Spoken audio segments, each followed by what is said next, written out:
এখন আমরা শুরু করছি আইন আদালত বা এমসিকিউ ফাউন্ডেশন নোটের পার্ট 4, দ্য লিমিটেশন অ্যাক্ট। আমরা পড়ছি অনুচ্ছেদ 1 থেকে 149 আলোচনা আছে এই পার্ট 4-এর মধ্যেই। প্রথম তফসিলের অনুচ্ছেদ 1 থেকে 149, মোকদ্দমা সংক্রান্ত তামাদির মেয়াদ। আমরা এটা কিন্তু বিন্যাসে জেনেছিলাম যে প্রথম যে বিভাগ, মানে প্রথম স্ল্যাব, এখানে 1 থেকে 149টি অনুচ্ছেদ আছে এবং এখানে মোকদ্দমা বা মেন শুট, মোকদ্দমা মানে কি, মূল মোকদ্দমা বা মেন শুট, মানে যেটা দিয়ে আর্জি দাখিল করে মামলার সূচনা হয় সেটাকে মোকদ্দমা বা মেন শুট বলছি।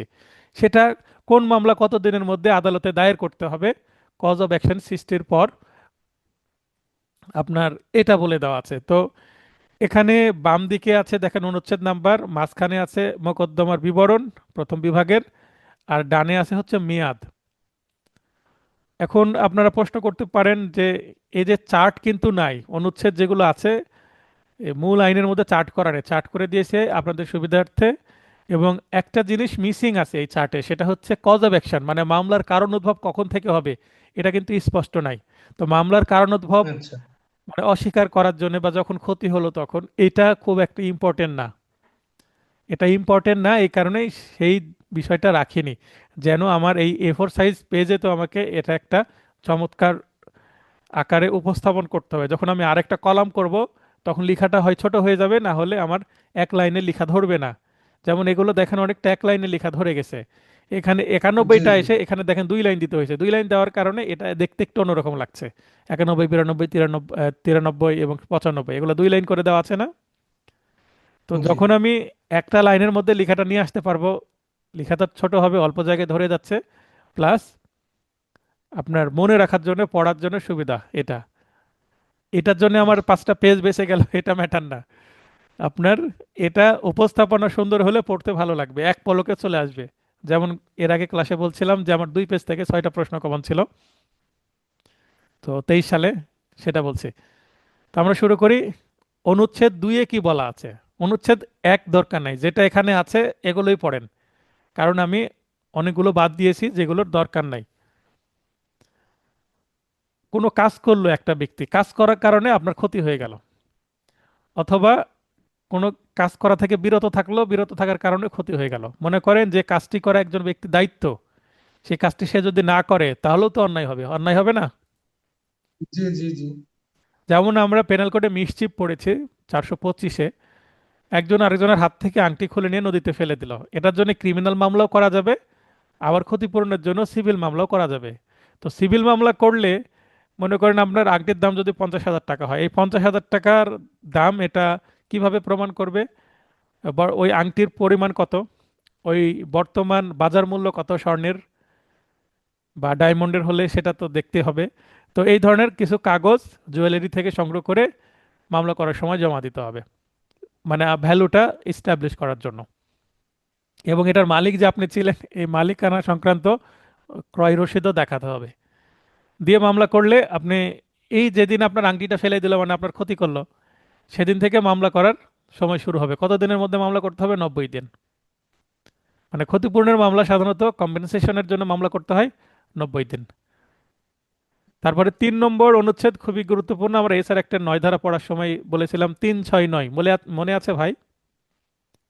জি। আগে ব্যাচ 1 তো আপনারা জানেন। এসআর অ্যাক্টের মানে স্পেসিফিক রিলিফ অ্যাক্টের সেকশন 9 অনুসারে মামলা করতে হয় সুনির্দিষ্ট স্থাবর সম্পত্তির শুধুমাত্র দখল ও উদ্ধার, এটাকে recovery of position, not title. 8 ধারা হলে টাইটেল প্লাস পজিশন দুইটাই, মানে মালিকানা এবং দখল দুইটাই ফেরত পাওয়া যায় 8 ধারায়। 9 ধারায় মালিকানার বিষয় না, শুধুমাত্র দখল উদ্ধারের জন্য মামলা 6 মাসের মধ্যে করা যায়। 7, ভৃত্য, গৃহভৃত্য মানে যে হাউস হোল্ড, মানে হাউস ওয়ার্কার, মানে কাজের লোক, কারিগর, শ্রমিকের মজুরি আদায়। তাহলে আমার বাসায় একটা কাজের মেয়ে কাজ করে, তাকে মাসে মাসে একটা বেতন দিতে হয়। এখন কোনো কারণে যদি, বা আমি ফার্নিচার তৈরি করলাম, মজুরি দিতে হবে, বা আমি প্লাম্বিং এর কাজ করালাম, ইলেকট্রিকের কাজ করলাম, তাকে টাকা দিতে হবে। এখন কোনো বিল্ডিং, বড় বিল্ডিং যদি হয় সেক্ষেত্রে হয়তো ইলেকট্রিকের কাজ করছে, বিল 2-3 লক্ষ টাকা চলে আসতে পারে, আসতে পারে না? জি জি অবশ্যই। তো এই টাকাটা যদি দিতে দেরি করে, তাহলে টাকা আদায়ের জন্য মানে ওই ব্যক্তি যিনি টাকা পান, ওই লেবার, ওই লেবার লেবার কিন্তু 1 বছরের মধ্যে মামলা করতে হবে, 1 বছর পর মামলা করলে কিন্তু এটা আমলে নেবে না আদালত। আপনি এতদিন কোথায় ছিলেন? মানে জি অস্বীকারের যে টাকা তোমাকে দিব না, যা পারো করো, অস্বীকারের পর থেকে 1 বছর, ঠিক আছে? জি এখন মনে করেন যে অস্বীকার করলো 1 তারিখে, জানুয়ারি মাসের 1 তারিখে 2025 সালে, আর পুরো জানুয়ারি মাস, মানে পুরো 25 সাল শেষ ফেব্রুয়ারি মাস, তাহলে ধরে নিচ্ছি কেউ যদি জানুয়ারি মাসের 1 তারিখ 2025 সালে অস্বীকার করে, এখন তো মামলা করা যাবে না, তারপরও মামলা করা যাবে কিভাবে? 1 তারিখে অস্বীকার করেছে এটা না বলে আমি দেখাই দিলাম আরো 2 মাস পরের, যেন আমার এক জি জি বছরের জি মধ্যে মেয়াদটা থাকে। তাহলে মামলা ফাইলিং এর সময় এগুলো একটু নজর দিলেই তিন ধারাকে কি বৃদ্ধাঙ্গুল দেখানো যায়। বুঝতে পারেননি? কিন্তু এটা জি কিন্তু কজ অফ প্রমাণ অ্যাকশন করতে একটু হবে, পিছিয়ে এটা নিয়ে কিন্তু আসা। আবার প্রমাণ করতে হবে। কজ অফ অ্যাকশন মানে সে জানুয়ারি মাসের 1 তারিখ না মার্চ মাসের 1 তারিখে অস্বীকার করেছে, এটা আমাকে দেখাতে হবে। এবং এটা দেখানোর জন্য কি সাক্ষী দিতে হবে আপনাকে। তো এটা খুব বড় ইস্যু জি না। আদালত যদি দেখে যে হ্যাঁ আসলে টাকা পায়, ডিক্রি দিবে। কজ অফ অ্যাকশনটা শুধু মুখে বলতে পারতে হবে হ্যাঁ দেয়নি।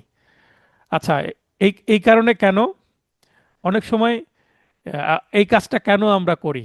আমি কি অন্যায় করছি যে মামলার টাইম পার হয়ে গেছে তারপর একটু চালাকি করে 2 মাস কজ অফ অ্যাকশন সামনে আপডেট করে দিলাম, তাহলে আমি আবার 1 বছর সময় পেয়ে যাচ্ছি, 2 মাস এক্সট্রা পাচ্ছি, তাহলে তিন ধারার কারণে মামলা খারিজ হচ্ছে না, এই করাটা কি অন্যায় হচ্ছে? আমার দৃষ্টিতে এটা না অন্যায় না না। না, এটা তো কারণ ক্লায়েন্টের লিগ্যাল সুবিধা, এটা তো একদম বৈধ সুবিধা দেওয়ার জন্য একটু জাস্ট কৌশল অবলম্বন করতেছে।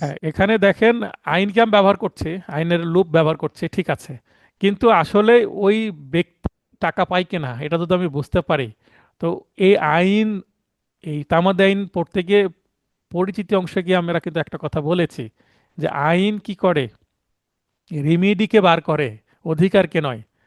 সে মামলা করার অধিকার হারিয়ে ফেলেছে ঠিক আছে, কিন্তু তার তো টাকা যে না পাওয়া পর্যন্ত তার তো অধিকার থাকবে। আদালত যদি প্রতিকার দিতে না পারে, অন্যভাবে প্রতিকার আদায় করা যাবে। মানে আইন নিজেই বলছে যে আপনার অধিকারকে আমি নষ্ট করে দিচ্ছি না, আপনার জাস্ট মামলা করতে পারবেন না বলে আমি একটা ভয় দেখিয়ে রাখছি, অতএব যেন আগে মামলা করেন, সচেতন হন। বোঝেননি? জি 10 অনুচ্ছেদে বলা হচ্ছে অগ্রকর অধিকার বলবৎ। আমরা অগ্রকর সম্পর্কে জানলাম না 8 ধারায়। জি 1 বছর আপনাকে পাশাপাশি ইংলিশটাও পড়তে হবে। কেন ইংলিশটা পড়তে হবে? আমার 22 সাল 23 সালের নোটে ইংলিশ ছিল না, এখন পরে ইংলিশ যুক্ত করেছি। কেন? এই যে 23 যে অনুচ্ছেদ, এখানে এই যে ম্যালিসিয়াস প্রসিকিউশন, এই শব্দটা ইংরেজি ব্যবহার করেছে 23 সালের প্রশ্নে। যখন আমি দেখলাম ইংরেজি ব্যবহার করছে অনুচ্ছেদ থেকেও, তখন আমাকেও প্রতিটা অনুচ্ছেদে ইংলিশ যুক্ত করতে হবে। কারণ এরপরে যেটা দিল সেটা যদি ইংলিশে প্রশ্ন করে আপনাদের সময়, তখন তো আপনাদের জি বিপদ জি হয়ে যাবে, তাই না? 12, জি 12তে বলা হচ্ছে বিক্রয় রদ। বিক্রয় বলতে নিলামে বিক্রয় হচ্ছে কোনো সম্পত্তি, ওই বিক্রয়টা কেউ যদি আটকাতে চায়, রদ মানে বাতিল করা বা অ্যাসাইড করা, 1 বছরের জন্য মামলা করতে হবে। 1 বছরের মধ্যে মানে যেদিন নিলাম বিক্রয় হবে সেদিন থেকে সময় শুরু হবে। কবে থেকে সময় শুরু হবে সেটা এই ক্ষেত্রে খুব একটা ইম্পর্টেন্ট না, এমনিতেই কমন সেন্স লাগালে বুঝতে পারবেন। মিথ্যা কারাভোগ,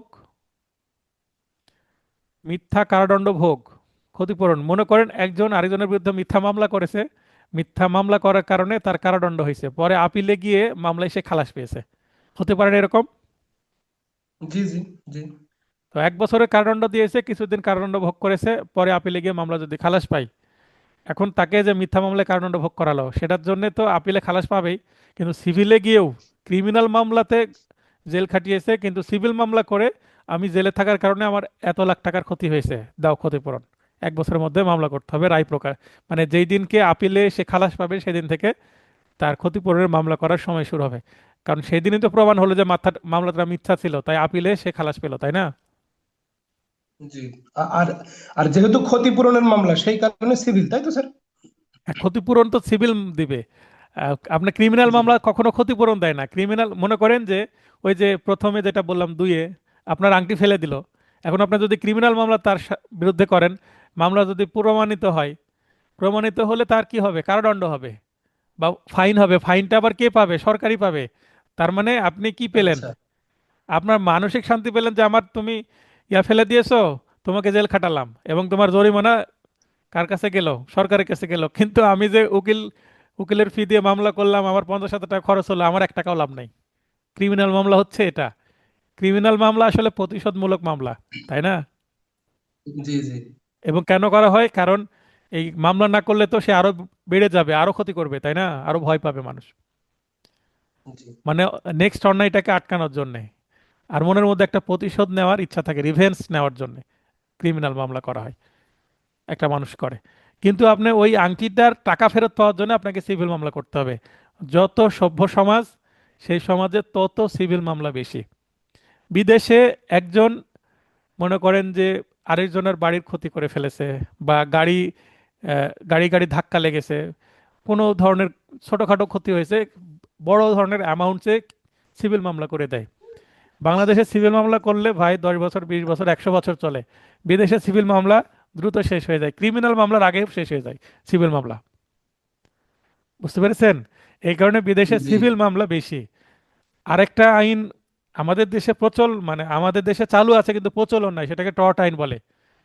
যারা আইনের জি অনার্স জি করেছেন আমরা তারা তো পড়েছি। অবশ্যই টর্ট আইন পড়েছেন। জি আমরা টট পড়ে এসেছি স্যার। 2 ইয়ার্সও টর্ট আইন পড়েছেন। বাংলাদেশে আগেও টর্ট আইনের প্রচলন, মানে চর্চা বেশি ছিল, এখন নাই খুব একটা।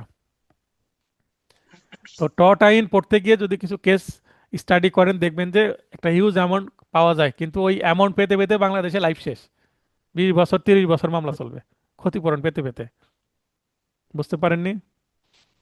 জি মনে করেন আপনি একটা বাজার থেকে খাবার কিনলেন, খেয়ে আপনার অসুস্থ হয়ে গেলেন, ওই কোম্পানির বিরুদ্ধে আপনি মামলা করতে পারবেন।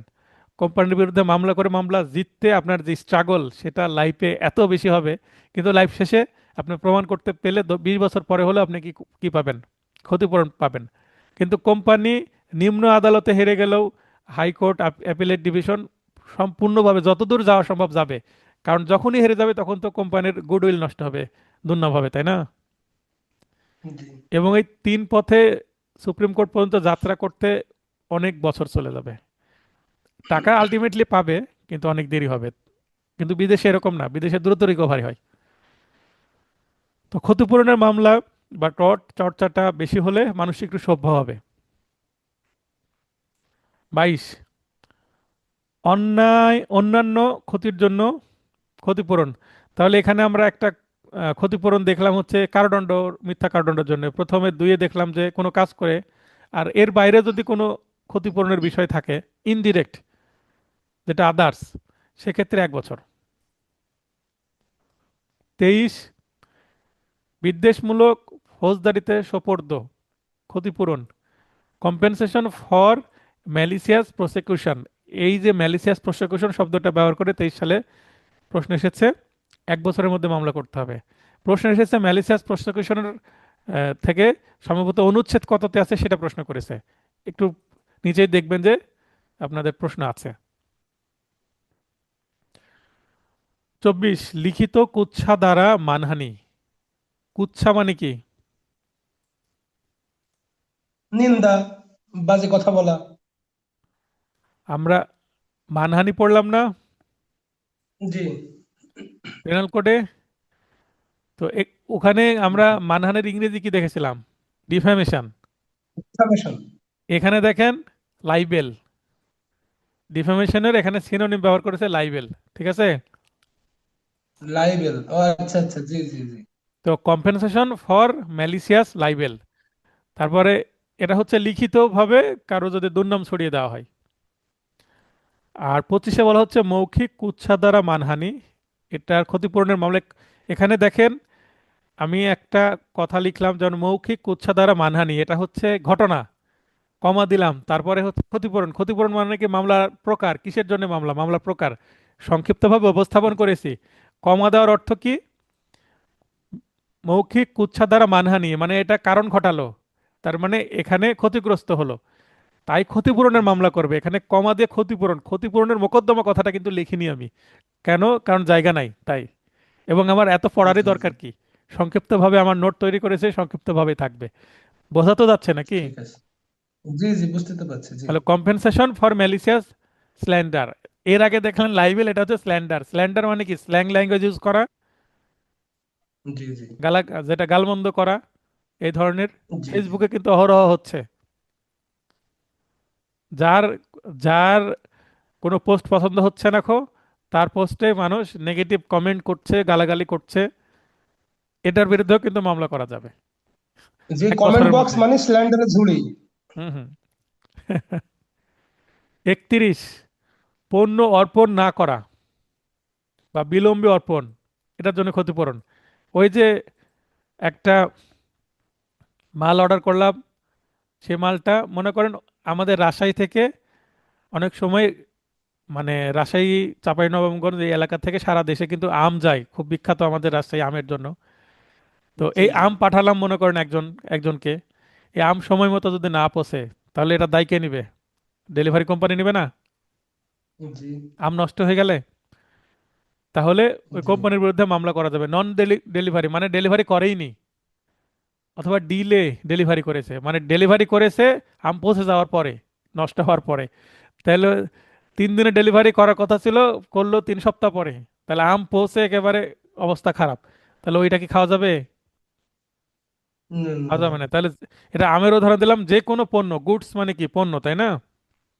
জি তাহলে এটার জন্য ক্ষতিপূরণের মামলা 1 বছরের মধ্যে করতে হবে। আচ্ছা, এই এতটুকু পর্যন্ত পড়ার সময় আমরা এই ডান দিকে একটু লক্ষ্য করি, মেয়াদের যে প্যাটার্নের মধ্যে কোনো বিষয় লক্ষ্য করছেন? মেয়াদগুলোর মধ্যে কোনো ইউনিক প্যাটার্ন লক্ষ্য করছেন? Unique pattern sir. জি স্যার। হ্যাঁ। এই 1 2 3 এই যে না কি মেয়াদের প্যাটার্ন নিচে স্যার? 90 দিন, 6 মাস, এগুলো দেখছেন কিছু? জি জি। 90 দিন কিন্তু মানে অল্প থেকে কত শুরু মাস? হয়েছে। 90 দিন মানে কত মাস? 3 মাস। 3 মাস। 90 দিনের ডাবল কত? ছয় ছয় মাস মাস তাহলে এটা যদি আমি 90 দিন, যদি পরীক্ষা আসে 90 দিনই অপশনে থাকলে 90 দিন দিতে হবে। 3 মাস, এটা তো 90 দিন মানে 3 মাস, অপশনে 3 মাসও থাকতে পারে।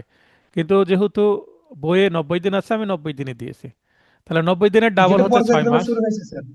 90 দিনের পর্যায়ক্রমে শুরু দ্বিগুণ হচ্ছে হয়েছে। 6 মাস, 6 মাসের দ্বিগুণ আবার এক জি। বছর তাহলে দেখবেন জি যে জি জি অনেকটা দ্বিগুণ হওয়ার প্রবণতা আছে, তাই না?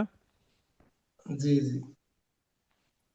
এরপরে আমরা 32 থেকে 36, এই কয়টার মধ্যে ভিন্ন উদ্দেশ্যে সম্পত্তি ব্যবহার, যেটা রিপ্রেজেন্টেটিভের বিরুদ্ধে মামলা। রিপ্রেজেন্টেটিভ বলতে কোম্পানির পক্ষে যারা এজেন্ট তারা, ঠিক আছে? এখন জি আমি একটা সম্পত্তি ব্যবহার করতে এক কাজে দিলাম, সে আরেক কাজে যদি ব্যবহার করে ক্ষতি করে, তাহলে কোম্পানি বা মালিক তার কর্মচারী বা রিপ্রেজেন্টেটিভের বিরুদ্ধে মামলা করতে পারবে, এজেন্টের বিরুদ্ধে মামলা করতে পারবে।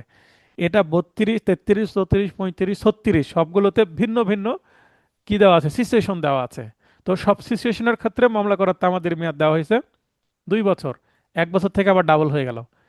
এই জি প্রতিটা অনুচ্ছেদেই কিন্তু 36 পর্যন্ত, 32 থেকে 36, 3 বছর। প্রতিটা আলাদা আলাদা দরকার নেই, একসাথে পড়লেই হবে। কারণ যখনই আপনি দেখবেন যে লিগ্যাল রিপ্রেজেন্টেটিভ বা প্রতিনিধির বিরুদ্ধে মামলা, তখনই ধরে নেবেন 3 বছর, সরি 2 বছর। 2 বছর। আচ্ছা, এবার 2 বছর থেকে 4 বছর না হয়ে 3 বছর হয়েছে, এটা মনে রাখবেন যে এখন পর্যন্ত জি দ্বিগুণ হতে হতে আর দ্বিগুণ হয়নি, একটু ব্যতিক্রম হয়ে 3 হয়ে গেছে। হ্যাঁ, জি জি।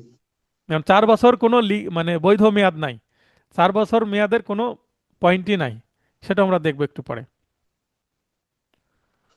39, অনধিকার প্রবেশ। অনধিকার প্রবেশ ট্রেসপাস, আমরা পড়িনি পেনাল কোডে? জি ট্রেসপাস করলে তার বিরুদ্ধে মামলা করে তাকে জেল খাটানো যাবে। ট্রেসপাস কারণে আমার ক্ষতি হয়েছে, ক্ষতিপূরণের মামলাও করা যাবে। কোথায় ট্রেসপাস করেছে? ইমুভেবল প্রপার্টিতে, মানে স্থাবর সম্পত্তির ভেতরে। 3 বছরের মধ্যে মামলা করতে হবে ক্ষতিপূরণের। আমি ইচ্ছা মতো বেশি করে ক্ষতিপূরণ চাইতেই পারি, বুঝতে পেরেছেন? কিন্তু লজিক্যালি আচ্ছা। প্রমাণ করে দেখাতে হবে যে আমার এত ক্ষতি হয়েছে। 40, কপিরাইট সহ অন্যান্য ক্ষতিপূরণ। এই যে আমি ইউটিউবে ভিডিও দিচ্ছি, আমার নোটটা রিভিল করছি, এখন ইউটিউবেও তো একটা প্রকাশ, তাই না?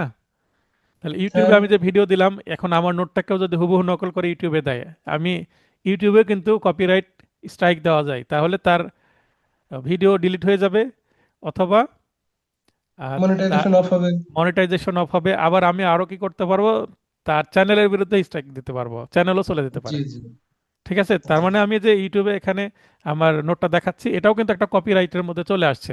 ইউটিউবে ভিডিও পাবলিশ করা মানে কপিরাইট আমি অটোমেটিক পেয়ে যাচ্ছি। ঠিক আছে, এছাড়া এটা যদি আমি বই আকারে পাবলিশ করি তাহলে সেটা একটা কপিরাইটের আওতায় চলে আসবে। তখন কপিরাইটের আমার নোট কেউ যদি আবার নকল করে, তার নকল করার জন্য বা কপি করার জন্য আমি মামলা করতে পারবো 3 বছরের মধ্যে। আমি যেদিন জানতে পারলাম যে কপি হয়েছে সেদিন থেকে 3 বছর, নাহলে আবার 18 ধারার সুবিধা পাবো, তাই না? জি যে প্রতারণামূলকভাবে আমাকে জানতে দেওয়া হয়নি, না জানলে আমি মামলা করব কি করে, তাই না? জি 42, অন্যায়ভাবে নিষেধাজ্ঞা ক্ষতিপূরণ। মনে করেন স্যার। একটা মামলা হলে আমি একজনের বিরুদ্ধে নিষেধাজ্ঞার মামলা করে নিষেধাজ্ঞা পেয়ে গেলাম, নিষেধাজ্ঞা পাওয়ার কারণে তার অনেক ক্ষতি হয়ে গেল। মনে করেন গাছে আম আছে, আম পাড়তে নিষেধাজ্ঞা জারি করে দিলাম। পুকুরে মাছ আছে, পুকুরে নামতে নিষেধাজ্ঞা জারি করলাম। পুকুরে নামতে নিষেধাজ্ঞা জারি করার জন্য মিথ্যা নিষেধাজ্ঞা জারি করা হলো, এই কারণে ক্ষতিগ্রস্ত হলাম আমি। এবার আমি কেন নিষেধাজ্ঞা আমার বিরুদ্ধে জারি করা হলো? যে বাদী হয়ে মামলা করে আমার সম্পত্তির বিরুদ্ধে নিষেধাজ্ঞা দিল, আমি তার বিরুদ্ধে আলাদা মামলা করতে পারবো 3 বছরের মধ্যে নিষেধাজ্ঞা দেওয়ার কারণে আমার যে ক্ষতি হলো সেটা ক্ষতিপূরণের জন্য। তবে হ্যাঁ, আপিলে গিয়ে সিদ্ধান্ত বা ওই মামলায় যে মামলায় নিষেধাজ্ঞা দেওয়া হয়েছে সেটা যদি টেম্পোরারি ইনজাংশন হয়, মামলার রায় যদি আবার আমার পক্ষে চলে আসে, বুঝতে পেরেছেন? মানে আমার আমার বিরুদ্ধে নিষেধাজ্ঞা কোর্ট থেকে সে নিয়েছে, মামলা আমার পক্ষে আসছে, তার মানে নিষেধাজ্ঞাটা দেওয়া অন্যায় হয়েছে প্রমাণ হয়ে গেল। তাহলে নিষেধাজ্ঞা দেওয়াটা যে অন্যায় হয়েছে এবং নিষেধাজ্ঞার কারণে ক্ষতি হয়েছে, এটা প্রমাণের আগে আমাকে প্রমাণ করতে হবে নিষেধাজ্ঞাটা মিথ্যা ছিল। কিভাবে? মামলার রায় আমার পক্ষে আসতে হবে, এক, মানে যার বিরুদ্ধে নিষেধাজ্ঞা দেওয়া হয়েছিল তার পক্ষে মামলা রায় যেতে হবে, এক। আর দুই হচ্ছে রায়ে তার যদি বিরুদ্ধেও যায় আপিলে গিয়ে তার পক্ষে আবার আসতে হবে। বুঝতে পেরেছেন? আচ্ছা। মানে রায় বা জি ডিক্রি বা ডিক্রি বিরুদ্ধে কোনো রায়, মানে আপিল যদি হয়, আপিলে যদি সিদ্ধান্ত আসে, সেক্ষেত্রেও প্রমাণিত হয়ে গেল যে সেটা মিথ্যা ছিল এবং ভুল ছিল আদালতের সিদ্ধান্ত। 44, নাবালকের অভিভাবক কর্তৃক সম্পত্তি হস্তান্তর। যেমন ছেলের সন্তান মানে সন্তানের নামে সম্পত্তি আছে তো বিক্রয় করতে পারছে না, তো গার্ডিয়ানশিপের মাধ্যমে মামলা করতে হয়। যেমন অনেক সময় বাবা মারা গেছে, এখন এই সন্তানের গার্ডিয়ান মাকে করা হয় গার্ডিয়ানশিপ মামলা করে। এখন ওই মা কি করতে পারবে? সম্পত্তি তো উত্তরাধিকার সূত্রে সন্তানের নামেও যাবে, তারপর ওই মৃত ব্যক্তির স্ত্রীর নামেও যাবে, তাই না? এখন জি স্ত্রী যদি কম সম্পত্তি পায়, সে যদি মনে করে আমার নামের টুকু এবং সন্তানদের নামের টুকু বিক্রয় করতে যাব, তাহলে নিজের নামের টুকু তো ওই মা বিক্রয় করতে পারবে, ওই মহিলা বা মৃত ব্যক্তির স্ত্রী, কিন্তু সন্তানের নামের টুকু তো বিক্রয় করতে পারবে না। কারণ বাবা মারা যাওয়ার কারণে উত্তরাধিকার সূত্রে এই নাবালক শিশু সন্তানেরা সম্পত্তির মালিক হয়ে গেছে। সেটা বিক্রি করতে জি হলে কি করতে হবে? গার্ডিয়ানশিপ মামলা করে লিগ্যাল গার্ডিয়ান হতে হবে তাকে, এবং আদালতের অনুমতি নিয়ে কি কারণে সে বিক্রয় করছে লিগ্যাল কারণ দেখাতে হবে, দেখিয়ে আদালত যদি মঞ্জুর করে তারপরে বিক্রয় করতে পারবে। তো নাবালকের অভিভাবক কর্তৃক সম্পত্তি বিক্রয় যদি হয়, এই বিক্রয় করার by a ward who has state majority to set aside a transfer of property by his guardian. আচ্ছা, এখন এটা কিন্তু 8 ধারার মতো হয়ে গেল। একজন নাবালক ছিল, তার বাবা তার সম্পত্তি বিক্রয় করে দিয়েছে বা তার মা তার সম্পত্তি বিক্রয় করে দিয়েছে। এখন সে সাবালক হওয়ার পরে 3 বছর এর মধ্যে মামলা করে ওই যে বাবার সম্পত্তি বা মা সম্পত্তি বিক্রয় করে দিয়েছে শিশু সন্তান, এই যে মেজরিটি মানে কি, সে সাবালক হওয়ার পরে ওই সম্পত্তিটা সে ফেরত নিতে পারবে, তার মানে বিক্রয় বাতিলের মামলা করতে পারবে যেদিন থেকে সে সাবালক হলো, সাবালকের সময় থেকে 3 বছর, মানে 21 বছর বয়সের মধ্যে তাকে মামলা করতে হবে। এটা ক্লিয়ার হলো? জি জি জি তার মানে এখানে আমরা 8 ধারার মতো একটা বিষয় দেখছি। তার মানে এখানে যদি 3 বছর না দিয়ে বেশি দিত তাহলে 8 ধারার সাথে সাংঘর্ষিক হতো, হতো কি না? জি, তা হয়তো তাহলে 8 ধারায় তো বলাই আছে যে নাবালক সময় পাবে 3 বছর। তো তাহলে 8 ধারাকে ম্যাচ করে এখানে 3 বছর করেছে। স্বপ্ন আপু হাত উত্তোলন করেছিলেন, লাইনে আসেন। স্বপ্ন আপু, আসসালামু আলাইকুম। ওয়ালাইকুম আসসালাম, বলেন। ভালো আছেন? এই তো, এইটাই উত্তর পেলাম। আর আরেকটা আচ্ছা, কথা, বলেন। ওই হাজব্যান্ড মারা গেলে তারপরে যদি শ্বশুর মারা যায়, সে সম্পত্তি কি ওই ওই মানে শুধু বাচ্চারাই পাবে, তার মানে ওয়াইফ পাবে না? শ্বশুর মারা গেছে তাই তো, শ্বশুর শ্বশুরের সম্পত্তি ইয়া পাবে না, মানে ছেলের বউ পাবে না। পাবে না? না, ওইটা শুধু ওই ছেলে মেয়ে পাবে। ছেলে মেয়ে পাবে। আর ওইটা বিক্রি করাতে গেলে যদি মায়ের যেটা বললেন যে মায়ের যদি সন্তানের অভিভাবক হয়ে ওই সম্পত্তি বিক্রি করে সেক্ষেত্রে ওই এক্ষেত্রে আপনার ই এই হয়ে যে মানে গার্ডিয়ানশিপ মামলা করতে হবে, করে বলতে হবে যেহেতু বাবা মারা গেছে তাদের লিগ্যাল গার্ডিয়ান আমাকে ঘোষণা করা হোক। ঘোষণা হওয়ার পরে ওই মামলাতে হ্যাঁ দরখাস্ত দিলে যে আমার এতটুকু সম্পত্তি বিক্রয় করতে হবে আমার সন্তানদের পড়াশোনা করানোর জন্য, আমার যথেষ্ট আয় ইনকাম নাই, এই হ্যাঁ সম্পত্তি বিক্রয় করে আমি একটা ভালো কিছু করব আমার সন্তানের ভবিষ্যতের জন্য, মঙ্গলের জন্য। এটা আদালত ফিল করলে, মঞ্জুর করলে তখন বিক্রয় হবে। এবং সাব রেজিস্ট্রির কাছে যে সেটা বিক্রয় করতে গেলে সাব রেজিস্ট্রার অবশ্যই আদালতের এই ডিক্রিটা দেখবেন। ও বুঝতে পারলেন? আবার বাচ্চা যদি ইচ্ছা করে তাহলে ও সাবালক হয়ে ওইটা আবার ওইটা মামলা দিয়ে ফিরিয়ে নিয়ে আসতে হ্যাঁ, পারবে। মামলা দিয়ে ফিরেন না। এই আমার মঙ্গলের জন্য আসলে করেনি, এর পেছনে মায়ের কোনো খারাপ উদ্দেশ্য ছিল, তাই এই সম্পত্তি বিক্রয় করছে। এখন আমি এই সম্পত্তি ফেরত চাই। সম্পত্তি, তার তো মেলা কাহিনী আছে হ্যাঁ, তাহলে। বাতিলের মামলা করতে পারবে। নাবালকের সম্পত্তি কিনলে, কেনা কিন্তু তার মানে বিপদ। আর কোনো হাতে দেওয়া যাবে না, কিন্তু নিজের কাছে নাবালকের নিয়ে ওইটা। সম্পত্তি কিন্তু কেনা একটা বিপদ, কারণ ভবিষ্যতে একটা, হ্যাঁ। আচ্ছা, আমরা পড়ছিলাম অনুচ্ছেদ 44, যে নাবালকের সম্পত্তি যদি বিক্রয় করা হয় তার অভিভাবক কর্তৃক। এখন অভিভাবক সব সময় যে একটা সন্তানের পিতা বা মাতা হয় তাও তো না।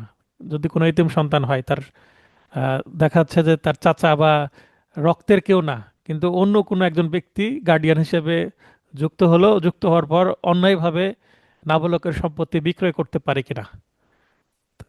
তাইমুর ভাইকে লাইনে আসার সুযোগ দিয়েছি ভাই। তাইমুর ভাই। জি স্যার, স্যার শুনতে পাচ্ছি স্যার। হ্যাঁ, তো এইটা কেন করা হয়েছে আইন? মনে করেন যে একজন নাবালক এবং তার পিতা মাতা কেউ নাই, অনেক সময় বংশের কেউ থাকে না।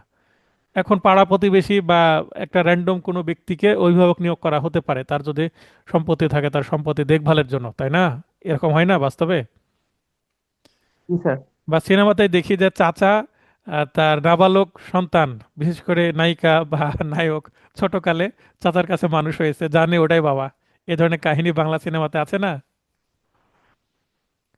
তো চাচা কি করে, অবশ্যই স্যার। আহ, ছোট তার আহ, ভাইয়ের সন্তানকে লালন পালন করে 18 বছর পরে তার সম্পত্তি কিভাবে নিয়ে নেওয়া হয়, এগুলো নিয়ে কাহিনী হয়। তো এখন ওই সম্পত্তি যদি বিক্রয় করে ফেলে অভিভাবক হিসাবে, তো পরে যদি দেখে যে অন্যায় হয়েছে আমার সাথে, আমি যখন ছোট ছিলাম নাবালক তখন আমার সম্পত্তিটা বিক্রয় হয়েছে, তখন সে সাবালক হওয়ার পর সে যদি এরকমই হয় তাকে খোঁজ খবর নিয়ে দেখতে হবে যে তার মামলা করার কোনো কারণ উদ্ভব হয়েছিল কিনা নাবালক থাকা অবস্থায়। তাহলে তাকে 3 বছরের মধ্যে মামলা করতে হবে। তা আমাদের আইনের 8 ধারাতেও একই বিষয় বলে, 6, 7, 8, তাই না? জি স্যার। তো এখানে নাবালকের সাথে যদি অন্যায় হয়, সেই অন্যায়টা যেন করতে না পারে কেউ, সেই এই সম্পত্তি হস্তান্তর হয়ে গেছে সেই ট্রান্সফারটাকে বাতিল করার জন্য মামলা 3 বছরের মধ্যে করার সুযোগ দিয়ে আসলে এটা নাবালকের প্রতি একটা কি করা হয়েছে, ন্যায় বিচার করার চেষ্টা করা হয়েছে। 57, খুবই ইম্পর্টেন্ট। কাউকে টাকা ধার দিলাম, সে ধারের টাকার পরিবর্তে টাকা আমাকে ফেরত দিবে, মানে মানি ফর মানি। 3 বছরের জন্য মামলা করতে হবে। 58, টাকা ধার দিলাম কিন্তু টাকার পরিবর্তে আমাকে চেক দিল, এক্ষেত্রে চেক দিয়ে আমি টাকা যদি রিকভার করতে না পারি, চেকের মামলা তো আলাদাভাবে করাই যায়, এনআই অ্যাক্টের মামলা। কিন্তু কেউ যদি মনে করে যে আমি এনআই অ্যাক্টের মামলা করব না, একটা চেকের মামলা আমি এনআই অ্যাক্টের মামলা করব না, পেনাল করে মামলা করব, তাহলে 406, 420 মামলা হবে চেক দিয়ে। ঠিক আছে? কারণ 406 যদি আসে নল ভ্যালু সেকশন, চাপ সৃষ্টি করা যাবে। এখন এবার যদি কেউ মনে করে যে না আমার সিভিল কোর্টের প্রতি আস্থা বেশি, আমি চেকের মামলা করব না, ক্ষতিপূরণের মামলা করব, যে আমি তাকে 10 লাখ টাকা দিলাম গ্যারান্টি হিসাবে, একটা চেক আমাকে দিল, তারপরে এই 10 লাখ টাকা আমি কি ফেরত পাচ্ছি না। এখন যদি সিভিল মামলা করা হয় চেক দিয়ে, লাভটা কি হবে? আপনি 10 লাখ টাকা ধার দিয়েছেন 2010 সালে, আপনি 2025 সাল পর্যন্ত টাকা ফেরত পাচ্ছেন না, তাহলে এই যে যতদিন সময় গেল এই ততদিন পর্যন্ত আপনি ব্যাংকিং ইন্টারেস্ট সহ ডিক্রি পাবেন সিভিল মামলায়। মানে 10 লাখ টাকা দিয়ে ভবিষ্যতে 15 বছর পরে 10 লাখ টাকা আপনার 50 লাখ টাকা হয়ে যেতে পারে সিভিল মামলায়। কিন্তু চেকের মামলা করলে কিন্তু আপনি ওই 10 লাখ টাকাই পাবেন, মামলা যদি 5 বছরও চলে। বুঝতে পারছেন কাহিনী? জি স্যার। তো সিভিল মামলার গুরুত্ব বেশি, কিন্তু আমাদের বাংলাদেশে সিভিল লয়ারের খুবই আকাল, মানে অভাব। এবং ভালো সিভিল লয়ার না থাকার কারণে যেহেতু সিভিল লয়ার কেন নাই, কারণ সিভিল একটু জটিল বিষয়, অনেকে বুঝতে চান না, অনীহা প্রকাশ করেন। এবং সিভিলে কাঁচা টাকা, কাঁচা টাকা মানে কি, ক্রিমিনাল মামলায় একটা বেল করালে কিন্তু একটা ভালো অ্যামাউন্টের টাকা আসে, এটাকে আমরা কাঁচা টাকা বলি, মানে স্পিড মানি। বুঝতে পেরেছেন? তো জি স্যার। এই দিকে নতুন লয়ার হিসাবে আমি এই মুহূর্তে, নতুন বলতেও তো অনেক কয় বছর হয়ে গেল, তো আমি কিন্তু সিভিল ক্রিমিনাল উভয় প্র্যাকটিস করছি। আমার প্র্যাকটিসের শুরু কিন্তু ক্রিমিনাল প্র্যাকটিস দিয়ে হতো, তারপরে আমি সিভিলের দিকে ঝুঁকে যাচ্ছি। এখন সিভিলটাই বেশি ভালো লাগে। সিভিলেও মানি আছে, কিন্তু একটু ধীরে ধীরে আপনার ইস্টাবলিশমেন্ট, আপনার, আমার মনে করেন বয়স তো এখনো 40 হয়নি, কিন্তু যাদের বয়স বেশি, তাদেরকে সিনিয়র, তাদের প্র্যাকটিস বেশি, তো একটা মামলা কেন আমার কাছে আসবে, একটা সিভিল মামলা একটা ভালো অ্যামাউন্টের ফি দিবে, এই ধরনের মামলা তো প্রথমে আসবে না একটা জুনিয়র উকিলের কাছে, আসবে কি? তো না যার স্যার। যার সামর্থ্য আছে সে তো যাবে বাঘা বাঘা বড় বড় উকিলের কাছে, নামধারী উকিলের কাছে, বয়স্ক উকিলদের কাছে। তো এই এই পর্যন্ত আপনাকে ধৈর্য ধরতে হবে। তাই নতুন উকিলদের জন্য আমার পরামর্শ থাকবে, উভয় সাইডে প্র্যাকটিস করেন। ক্রিমিনাল সাইড আপনাকে মানে কি বলে সার্ভাইভ করার জন্য একটা ভালো অ্যামাউন্ট দিবে, কিন্তু ধীরে ধীরে সিভিল মামলায় আপনাকে মানে দূর ভবিষ্যতে আপনাকে একজন Establish করতে হবে। সম্মানিত লয়ার তৈরি করবে। সিভিল প্র্যাকটিসের মধ্যে যে মজা আছে, ক্রিমিনাল প্র্যাকটিসে টেনশন আছে, কালকে জামিন হবে কিনা এই টেনশনে আপনার ঘুম হবে না রাত্রে নতুন লয়ার হিসাবে। কিন্তু সিভিল মামলায় এই ধরনের টেনশন নাই যে কালকে জামিন নিতেই হবে কি হবে না। আবার ক্রিমিনাল মামলায় আপনি কাদের সাথে চলাফেরা করবেন, সিভিল মামলায় কাদের সাথে চলাফেরা করবেন, আপনার লাইফ স্টাইলে আপনার ওকালতি কিছুটা হলো প্রভাব সৃষ্টি করবে। তো এগুলো নিয়ে যারা নতুন আইনজীবী হবেন, তাদের সাথে এই ধরনের আমি গল্প করি, বিশেষ করে ভাইবা ব্যাচে। এবং এবার আমার পরিকল্পনা আছে নতুন যারা অ্যাডভোকেট হবে তাদের জন্য একটা শর্ট কোর্স করানো, কোর্টে যেন আহ, যারা নিয়মিত যাননি, 2 বছর কোর্টে প্র্যাকটিস করে যে জ্ঞান অর্জন হবে, সেটা আমার 2 মাসের কোর্সে আমি তাদেরকে দেওয়ার চেষ্টা করব, হাতে কলমে শেখাবো। কারণ অনেক সময় সিনিয়র কিন্তু বলে দেয় না এটাই এটাই, সুযোগই তো নাই সিনিয়রের ব্যাখ্যা করার। সুযোগ আছে কি? কেউ যদি কোর্টে না যায়, স্যার। একটা কি কেন ঘটছে এই ঘটনাটা, এটা ব্যাখ্যা চাইলে কখন চাইবেন আপনি? কারণ আপনি কোর্টে যাচ্ছেন, সেখানে ব্যস্ত সিনিয়র, আপনি চেম্বারে বসছেন, তাও কাজ করতে হচ্ছে। এখন সিনিয়র কোর্ট চেম্বার শেষে তো ওনারও ফ্যামিলি আছে, ফ্যামিলিকে সময় দেবে, বিশ্রাম নেবেন। এখন কখন আপনি সিনিয়রকে প্রশ্ন করে, একজন সিনিয়র কখনো শিক্ষক হতে পারবেন না আপনার, মানে এই শিক্ষক যেভাবে শেখায় এইটা কিন্তু সিনিয়রের কাছ থেকে এক্সপেক্ট করা যায় না। তবে হ্যাঁ, আপনাকে শিখতে হবে সিনিয়রের কাছ থেকে, অবজার্ভ করে। কারণ এইটা হচ্ছে গুরু নির্ভর পেশা, দেখে গুরু দেখে। কি করছে আপনার সামনে অবজার্ভ করতে হবে। তবে হ্যাঁ, আমি কাজ শিখেছি আমার সিনিয়রের কাছ থেকে যতটুকু, তার থেকে শিখেছি মুহুরিদের কাছ থেকে। কারণ মুহুরেরা কিন্তু কাজ পরিচালনা বেশি করে, একটা সেরেস্তার হচ্ছে ওয়ার্ক হাউস হচ্ছে বা ম্যানেজার হচ্ছে মুহুরিরা। মুহুরিরা ঠিকভাবে কাজ না করলে সেরেস্তা কিন্তু ফল করবে। তো মুহুরিরা কিভাবে কাজ জি করছে, স্যার। তাদেরকে প্রশ্ন করে করে, তাদেরকে তেলিয়ে তেলিয়ে কিন্তু কাজ শিখেছি। তো আপনি যতই জুনিয়র হন, আপনার যতই লাইসেন্স থাক বা যতই আপনার লাইসেন্স না থাক, শিক্ষানবিশ হন, আপনি গ্র্যাজুয়েট কিন্তু একজন মুহুরি, এসএসসি পাস, এটা ইগো রাখা যাবে না। সে কোর্টে নিয়মিত আসে, তার মানে তার প্র্যাকটিক্যাল নলেজ আছে। প্র্যাকটিক্যাল নলেজ সিনিয়রের কাছ থেকে যতটুকু পাবেন তার থেকে মুহুরির থেকে বেশি আপনাকে নিতে হবে। এটা হচ্ছে টেকনিক। তো ছোটখাটো বিষয়ে আপনার লজ্জাও লাগবে যে এটা জানেন না, লাইসেন্স হয়ে যাওয়ার পরে সিনিয়রকে প্রশ্ন করতে পারবেন না। তো সেই জিনিসগুলো থেকে শুরু করে বেসিক জিনিসগুলো শিখিয়ে দেওয়ার চেষ্টা করব। তো ক্লাস কেমন লাগছে তাইমুর ভাইয়ের? নতুন স্টুডেন্ট আপনি? জি স্যার, ভালো লাগছে স্যার। সরি। আপনি খুব মানে মানে নোটের মধ্যে পড়লে তো আর বিস্তারিত বুঝতে পারতাম না, আপনি তো ভেঙে ভেঙে সবকিছু একদম উদাহরণ সহ বলে দিচ্ছেন। ক্লাস করাতে এই সুবিধাটা হচ্ছে আর কি স্যার। আচ্ছা, ভালো লাগছে এখন স্যার। আমি ক্লাসে যে ব্যাখ্যাগুলো দিচ্ছি, এই ব্যাখ্যাগুলো দিলে আমার নোটের সাইজ 4 গুণ হয়ে যাবে, হবে কি না? জি স্যার, অবশ্যই স্যার, অনেক বড় হয়ে যেত। তা তখন এখন আবার দেখে অনেক, ভয় লাগতো যে যেহেতু এতগুলো অনেক বই বড় কিভাবে হয়ে যাবে, পড়বো। তখন সমস্যা হবে কি, এই নোটটা দেখলেই বড় বড় বাজারে গাইড আছে, এই ভয় গাইডের লাগবে। মতো দেখতে ভয় লাগবে। আপনি মনে করবেন এই পাহাড় আমি জি জি। কিভাবে উত্তোলন করব। কিভাবে পাড়ি দিব। জি জি তখন স্যার। তখন আপনার নোটের সাইজ দেখে পড়তে যে আগ্রহ, বা নোট খুলে দেখছেন খুব দ্রুত কিন্তু আগিয়ে যাচ্ছে। কিন্তু সমস্যা হবে জি কি, জি স্যার। যখন আমি বড় করে দেবো, ব্যাখ্যা যদি অ্যাড করে দিই এর মধ্যে, যেটা আমি ক্লাসে ব্যাখ্যা করি, তখন এই সমস্যাটা হবে। জি স্যার। এখন আপনি আমার কাছে একবার এক্স্যাক্টলি কোর্স স্যার। করলেন, পরীক্ষা আর 15 দিন আছে, আপনার জাস্ট নোট, 15 দিন লাগবে না। আপনি আমার নিয়মিত ক্লাস করেছেন, আপনি ক্লাস টেস্ট দিয়েছেন সবগুলো, মডেল টেস্ট যখন নিব, একটা নোট রিভিশন করতে আপনার 15 দিন লাগবে না, 3-4 দিনে পুরো নোট আপনি চোখ বুলিয়ে ফেলতে পারবেন। এবং পাশাপাশি যেখানে রিভিশন সমস্যা দেওয়া যাবে, হবে জি। সংশ্লিষ্ট ভিডিও দেখে নেবেন, এর থেকে ভালো প্রস্তুতি কিভাবে হবে। তবে নিজেকে আপনাকে কন্টিনিউয়াস পরিশ্রমটা করতে হবে। এই যে এখন রাত জেগে ক্লাস করছেন, এটাও তো পরিশ্রম, তাই না? আচ্ছা, তাহলে আমি যেটা ব্যাখ্যা দিচ্ছিলাম, চেকের মামলা তিন ভাবে করা যায়। পেনাল কোডেও করা যায় 406 420, আবার চেকের এনআই অ্যাক্টের মামলা, নেগোশিয়েবল ইনস্ট্রুমেন্ট অ্যাক্ট 1881 সালের মামলা, মানে আইন 138 ধারায়। আবার আপনি সিভিল মামলাও করতে পারবেন। এই তথ্যটা এর আগে জানতেন যে চেকের মামলা সিভিলও করা যায়? না স্যার, এর আগে জানতাম এনআই একটা করা যায় শুধু। তো এনআই একটা মামলা করলে 10 লাখ টাকাতে আপনি 10 লাখ টাকাই ফেরত পাবেন। তাও পেতে যদি আসামি দেওয়ার সামর্থ্য না মানে থাকে, সে জেল খাটবে, টাকা দিবে না। পরে আবার আপনাকে আবার কি করতে হবে, অর্থঋণ আদালতে সেই টাকাটা রিকভারির জন্য মামলা করতে হবে, মানে অনেক লেন্দি প্রসেস। তারপরেও আপনি ওই 10 লাখ টাকার বেশি পাবেন না।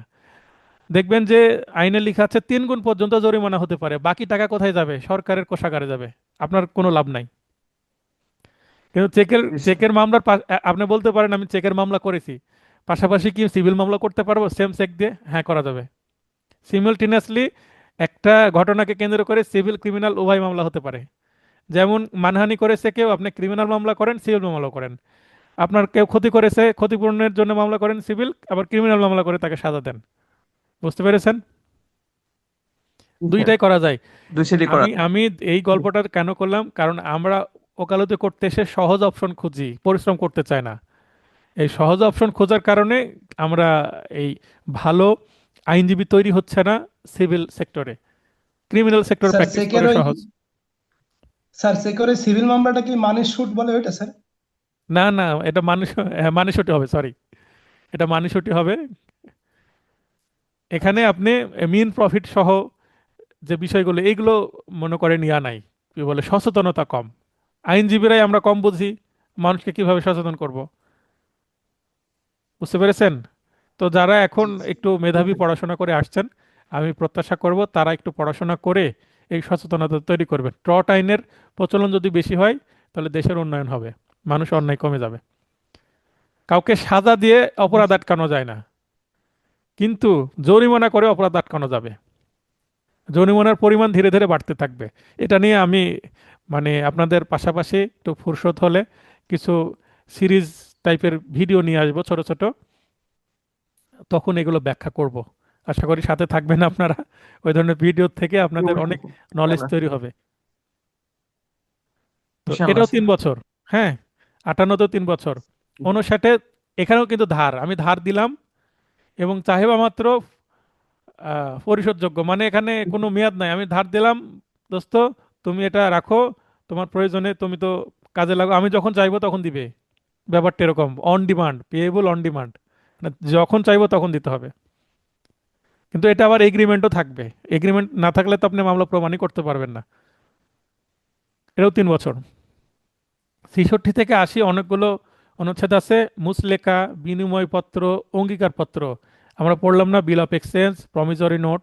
হ্যাঁ, এগুলো অনেকটা চেকের কাছাকাছি। আমরা যে যেখানে বন্ড আছে, আমরা যে চেকের মামলা করি এনআই অ্যাক্ট, এনআই অ্যাক্টের 138 ধারায়, কেউ কি পড়ে দেখেছেন অন্য অন্য ধারাগুলো? আমি 138ও পড়েছি, অন্য ধারাগুলো পড়েছি। সেখানে কিন্তু এনআই অ্যাক্টের মামলায়, এনআই অ্যাক্ট বলতে negotiable instrument act, not only cheque but also bonds, bill of exchange, promissory note as well. মানে এনআই অ্যাক্টের মাধ্যমে আচ্ছা কিন্তু বিল অফ এক্সচেঞ্জ, তারপরে প্রমিসরি নোট, এগুলো নিয়েও মামলা করা যাবে। কিন্তু bill of exchange, promissory note এগুলোর তো এখন খুব একটা প্রচলন নাই। আমরা চেকে বেশি বিশ্বাসী কেন? কারণ ব্যাংকিং সেক্টর অনেক ডেভেলপ করেছে, তাই চেকের জি ব্যবহারটা রিজনেবল হয়ে গেছে, রেলিভেন্ট হয়ে গেছে। আর এই বিল অফ এক্সচেঞ্জ এগুলো ওল্ড পদ্ধতি। বুঝতে পেরেছেন? জি। এখন আপনার এক বন্ধু মনে করেন যে এই মুহূর্তে অর্থ কষ্টে ভুগছে, সে বললো যে দোস্ত, আমি তোমার তো চালের ব্যবসা আছে, তুমি 10 কেজি চাল দিয়ে দাও আমাকে, বা 10 মণ চাল দিয়ে দাও। আমি 10 মণ চাল দেওয়া পর্যন্ত আমাকে টেনে নাও, আমি তোমাকে এর পরিবর্তে 10 মণ গম দিয়ে দিব। তার মানে পণ্যের পরিবর্তে পণ্য, এটা বর্তমান কিন্তু রেলিভেন্ট মডেল না, ইরেলিভেন্ট হয়ে গেছে। আপনি 10 মণ চাল বন্ধুকে দিতেই পারেন, তার পরিবর্তে তুমি টাকা দিবে, এটাই তো বলবেন, তাই না? জি জি। কারণ টাকাটা এখন বিনিময়ের জন্য খুব ভালো একটা মাধ্যম। আর আগে কিন্তু পণ্য থেকে পণ্য হতো, আরো কত মাধ্যম ছিল, সেগুলো কিন্তু এখন খুব একটা এক্সিস্ট করে না। এটাও দেখেন 3 বছর। আমরা একটা প্যাটার্ন লক্ষ্য করছি, 3 বছর চলছে তো চলছেই, তাই না? জি 83, চুক্তির ভিত্তিতে ক্ষতিপূরণ, আপন অ্যানি আদার কন্ট্রাক্ট টু ইনডেমনিফাই। এখন একটা চুক্তি হয়েছে, চুক্তিতে ক্ষতি হয়েছে, আমরা আমরা যখন পড়বো, এসআর অ্যাক্ট পড়বো, এসআর অ্যাক্টের 12 ধারায়, এসআর অ্যাক্টের 12 ধারায় চুক্তি প্রবলের মামলার কথা বলা হয়েছে। চুক্তি যদি প্রবল করা না যায় তাহলে তার জন্য ক্ষতিপূরণ পাবে, 19 ধারায় পাবে, 38 ধারায় বলা আছে, আবার 22 ধারাতেও বলা আছে। তো এই ক্ষতিপূরণের জন্য আপনি কিভাবে ক্ষতিপূরণ পাবেন? ক্ষতিপূরণের জন্য চুক্তি ভঙ্গ হয়েছে, আমি চুক্তিটা যদি প্রবল করতে চাই 1 বছরের মধ্যে মামলা করতে হবে। 113-তে দেখবো একটু পরে, 113 এখনই পড়ি। 113, 12 ধারায় অর্থাৎ সুনির্দিষ্ট প্রতিকার আইনের 12 ধারায় সুনির্দিষ্ট চুক্তি বলবৎ for specific performance of A contract, এটা 1 বছরের মধ্যে মামলা করতে হবে। এখন আমার চুক্তি ভঙ্গ হয়ে গেছে, 1 বছর পার হয়ে গেছে, তাহলে আমি এই চুক্তিটাকে যেভাবে আছে, যেভাবে উভয় পক্ষকে কাজ করার কথা ছিল, আমি টাকা দেবো, সে আমাকে এই প্রপার্টিটা দিবে, 1 বছর পার হয়ে গেছে চুক্তি ভঙ্গের, আমি মামলা আর করতে পারবো না। তার মানে আমার অধিকার নষ্ট হয়ে যায়নি, আমার আরো অপশন কি আছে? চুক্তি ভঙ্গের কারণে ক্ষতিপূরণের মামলা আমি আবার 3 বছরের মধ্যে করতে পারবো। বুঝতে পারেননি? জি জি স্যার। সিনেমা হলে গিয়ে সিনেমা দেখার অভ্যাস কখনো ছিল কিনা? দেখেছি স্যার, একবার অনেক ছিল। আগে দেখেছি। হ্যাঁ, আচ্ছা, সেটার উদাহরণই দিই। মনে করেন সিনেমা দেখতে গেছেন, বিকালের শো দেখবেন 3টাতে, আর যেতে যেতে দেরি হয়ে গেছে, এখন কি করবেন?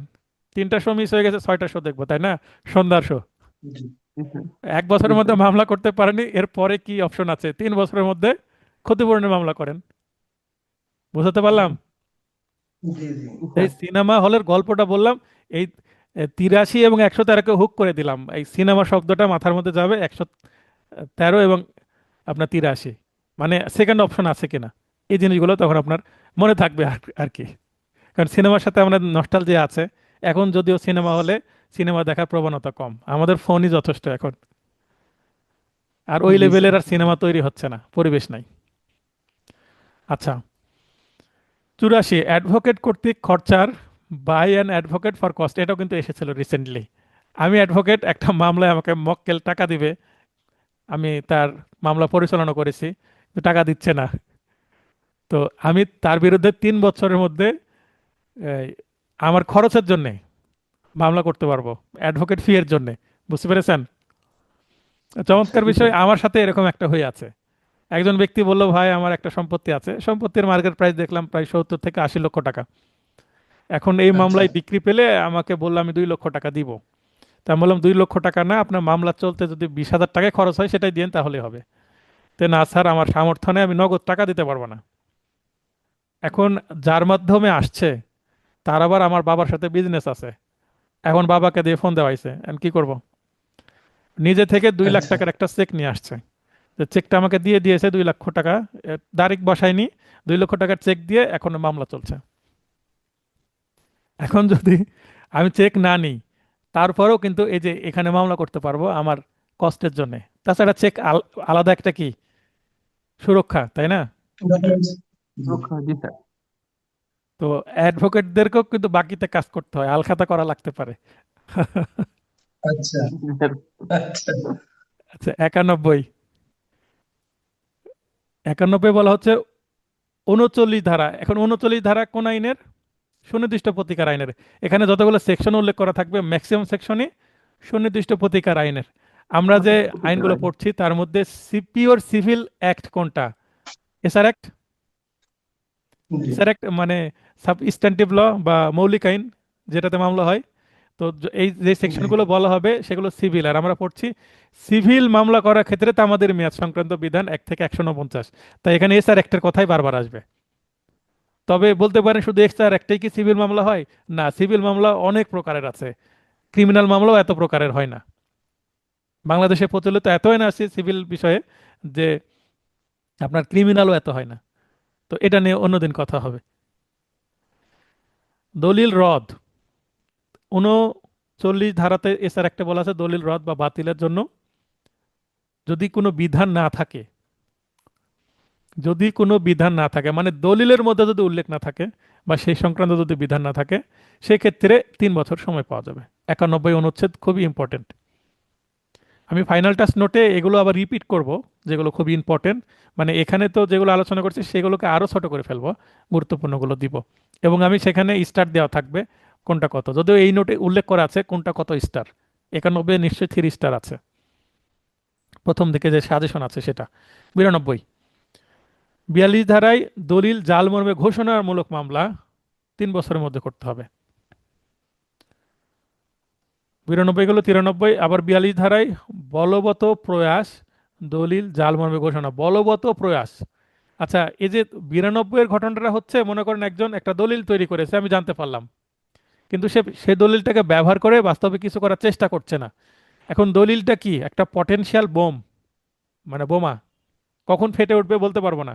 এখন জি আমার একটা জমি, এই জমিটা সে আমার ভাইয়ের কাছ থেকে লিখে নিয়েছে, বা আমার সিগনেচার নকল করে অ্যাডভোকেট শহীদুল আরেকজনকে সাজিয়ে লিখে নিয়ে আসে, আমি জানতে পারলাম। 18 ধারায় আমার জন্য সময় শুরু হয়ে গেল, আমার সাথে প্রতারণামূলকভাবে একটা জাল দলিল তৈরি করেছে। আমি জানার সাথে সাথে 3 বছরের মধ্যে মামলা করে সেটাকে আটকাই দিতে হবে, নাহলে কখন একটা বিভ্রান্তি তৈরি করবে, তাই না? জি জি তার মানে জাল মর্মে ঘোষণা, মানে আমি করে সেটাকে বাদ দিতে পারবো। এটা হচ্ছে 92। 93 একই, কিন্তু একটু পার্থক্য আছে। মাঝখানে কি আছে দেখেন, বলবৎ প্রয়াস। বলবৎ মানে কি, সে এই দলিলটা নিয়ে আমার সম্পত্তি দখলের চেষ্টা করছে বাস্তবে, অথবা আদালতে মামলা করেছে। তখন আমি আর একটা কাউন্টার মামলা করব তার বিরুদ্ধে, ওই দলিলটা জাল মর্মে ঘোষণার। তার মানে 92 হচ্ছে পটেনশিয়াল, মানে সম্ভাব্য একটা ক্ষতিকর দলিল আমার জন্য ছিল, যেটা এখন ক্ষতি করছে না, ভবিষ্যতে করতে পারে, সম্ভাব্য, পটেনশিয়াল। 93 হচ্ছে পটেনশিয়ালটা বোমা, মানে ফেটে গেছে, মানে আমার বিরুদ্ধে ব্যবহার করা শুরু করে দিয়েছে। বোঝা গেল 92 93 এর জি পার্থক্য? জি এটা নিয়ে যদি প্রশ্ন আসে কত অনুচ্ছেদে, তখন আপনার এই নলেজটা কাজে লাগবে। কিন্তু কত বছর, দুইটা একই, 3 বছর, এখানে ডিফার নাই। আগে মেয়াদ নিয়ে শুধু প্রশ্ন হতো, এখন কত অনুচ্ছেদে আছে এটাও প্রশ্ন করছে। এটাই তখন আপনার জন্য বিপজ্জনক, অনুচ্ছেদ মনে রাখা টাফ। 95, প্রতারণামূলকভাবে প্রাপ্ত ডিক্রি রদ। একজন আমার বিরুদ্ধে একটা মামলা করেছে, ঠিকভাবে আমাকে সমন দেয়নি, আমার কাছে সমন পাঠায়নি, যে সমন দিতে আসে তাকে কিছু ঘুষ দিয়ে দিল, সে সমন জারি দেখালো, বিবাদী জানতেই পারলো না তার বিরুদ্ধে মামলা হয়েছে, একতরফা ডিক্রি হয়ে বসে আছে। তাহলে এটা তো ক্লিয়ার একটা ফ্রড হলো, তাই না? জি জি আমি জানতে পারার পরে, এই যে ডিক্রি পেলো, ডিক্রি পাওয়ার পর তো সে বসে থাকবে না, যে বিষয়ে ডিক্রি পেলো ওই সম্পত্তি দখলের চেষ্টা করবে না? জি তখনই তো আমি জানতে পারবো। মানে রোগ শরীরের ভেতরে হয়, দেখা যায় না, বোঝা যায় না। যখন ক্ষতি শুরু হয় তখন সিমটম দেখা দেয়, যখন সিমটম দেখা জি দেয় তখন চিকিৎসা করতে হবে আমাকে। তো এগুলো সেরকম, জি যে যখন আমার বাস্তবে সম্পত্তি নিতে আসবে তখন আমাকে মামলা করতে হবে 3 বছরের মধ্যে, সিমটম দেখা দেওয়ার 3 বছরের মধ্যে চিকিৎসা করতে হবে, না হলে ক্যান্সার স্টেজ পার করে যাবে। তো ব্যাপারটা এরকম। 96, দলিলে ভুলের কারণে প্রতিকার বা দলিল সংশোধনের জন্য মামলা। হ্যাঁ, দলিল সংশোধনের মামলার কথা কিন্তু এছাড়া একটা আছে, এটাও 3 বছর মেয়াদ। 3 বছর পর আর দলিল সংশোধন করা যায় না। কিন্তু আমি 50 বছর আগে ভুল হওয়া মানে দলিল সংশোধনের মামলা করে ডিক্রি পেয়েছি। কিভাবে বলেন দেখি? ওই যে তখন জানতেন না, যখন জেনেছেন তখন মামলা করেছেন। বাবা সম্পত্তি দিয়েছে সন্তানকে, ছেলে ছোট ছিল, জানতেই পারেনি, এবং ভুল হয়েছে জি সেটাও জানতে পারেনি। আমি বড় হওয়ার পরে আমি যখন খারিজ করতে গেছি, খারিজ করতে যেয়ে দেখছি দাগ নাম্বার ভুল। জি তখনই এখন আমি কর্মকার জানতে সংশোধন পারলাম, মামলা। যেদিন খারিজ করতে গেলাম সেদিন জানতে পারলাম। তারপরে আমি আবারও সুবিধা নিতে পারবো। এরপরে আমি যখন এই দলিলের সার্টিফাইড কপি ওঠালাম, তখন আমি প্রকৃতপক্ষে জানতে পারলাম যে এখানে ভুল হয়ে আছে। তো সার্টিফাইড কপি আমি 10 বারও তুলতে পারি, সর্বশেষবার তুললাম, ওটা লেটেস্ট হয়ে গেল তারিখ। বুঝতে আচ্ছা পেরেছেন? তার মানে 3 বছর জি ঠিক আছে, কিন্তু লাস্টে যে সার্টিফাইড কপি তুললাম, ওটা থেকে আমি গণনা দেখালেই মামলা আমার রিসিভ করবে। 3 ধারা বাইপাস হয়ে গেল। আর হ্যাঁ, তামাদি আইনে 3 ধারা। তাহলে 3 ধারা কঠোর, ঠিক আছে, যে কঠোর তাকে আবার বাইপাস করা যায়। পরিবারের যদি বাবা কঠোর হয় খুব, তেমন আমার বাবা খুব কঠোর মানুষ, তাহলে বাবার সাথে কথা না বললেও হয়, কারণ মাকে দিয়ে সব চাহিদা পূরণ হয় সন্তানদের। কথা কি ঠিক বললাম জি নাকি? জি জি জি জি, তো মাই বাবা জি স্যার। কঠোর সম্পর্ক। হলেই তো তারই লস, সন্তানদের থেকে দূরত্ব তৈরি জি হয়। তো তিন ধারাটা এরকম, তিন ধারা শুধু বাইপাস হয়, মানে যেখানে কঠোরতা সেখানেই উকিল কোনো না কোনো কৌশল বের করে ফেলে, এটাই সমস্যা। আচ্ছা, সমস্যা কি কারণে? কারণ মানুষ যদি অন্যায় করে, আপনার কাছে কেউ যদি অন্যায় উদ্দেশ্যে আসে, আপনি রেমেডি দিবেন না, মামলাই করে নেবেন না। কিন্তু সে যদি সহজ সরল হয়, তার সাথে যদি অন্যায় হয়, আপনি ওই অন্যায়টা আটকে তাকে ন্যায় বিচার দেওয়ার জন্য আপনি ছোটখাটো অন্যায় করতেই পারেন, যেটা আইনের কৌশল, আইনজীবীর কৌশল। কারণ আপনার উদ্দেশ্য কি? ন্যায় বিচার দেওয়া একটা সহজ সরল মানুষকে। এখন যদি আপনার কারোর সাথে অন্যায় করার জন্য আবার আপনি যদি নিজে অন্যায় করেন, সেটা কিন্তু আপনি পরকালেও ধরে থাকবেন। বুঝতে পেরেছেন? জি জি 103 গুরুত্বপূর্ণ, অবিলম্বে পরিশোধযোগ্য দেন মোহরানা। মুসলিম একটা নারী, আমরা এটাকে কি বলি? দেন মোহরানার ইংরেজি হচ্ছে ডাওয়ার। আচ্ছা, এখানে দেখেন, এক্সাইল ডাওয়ার, এখানে মুয়াজ্জল, এই মুয়াজ্জল আর এখানে মুআজল দেখেন, উচ্চারণে একটু পার্থক্য আছে, মাঝখানে শুধু ডাবলু আছে। জি জি তো এই উপরের মুয়াজ্জল, এটার অর্থ হচ্ছে অবিলম্বে, মানে আমার এখনই দরকার দেনমোহর। তার মানে বিয়ের পর স্বামী থাকা অবস্থাতে স্বামীর বিরুদ্ধে মামলা, তুমি আমার স্বামী ঠিক আছে, কিন্তু তুমি এখনই আমাকে দেনমোহরণা দাও। আইন হচ্ছে কি, আপনি ফুলশয্যা ঘরে প্রবেশের আগে দেনমোহরণা পরিশোধ করেন বিয়ের সময়, এটা নিয়ম না? জি আগে কিন্তু মুসলিমদের হাদিসে যেটা আসছে, যে তোমার সামর্থ্য হয়েছে দেনমোহরণা দেওয়ার, আপনি দেনমোহরণা দিয়ে বিয়ে করে ফেলেন, এটা কিন্তু হাদিসের কথা, তাই না?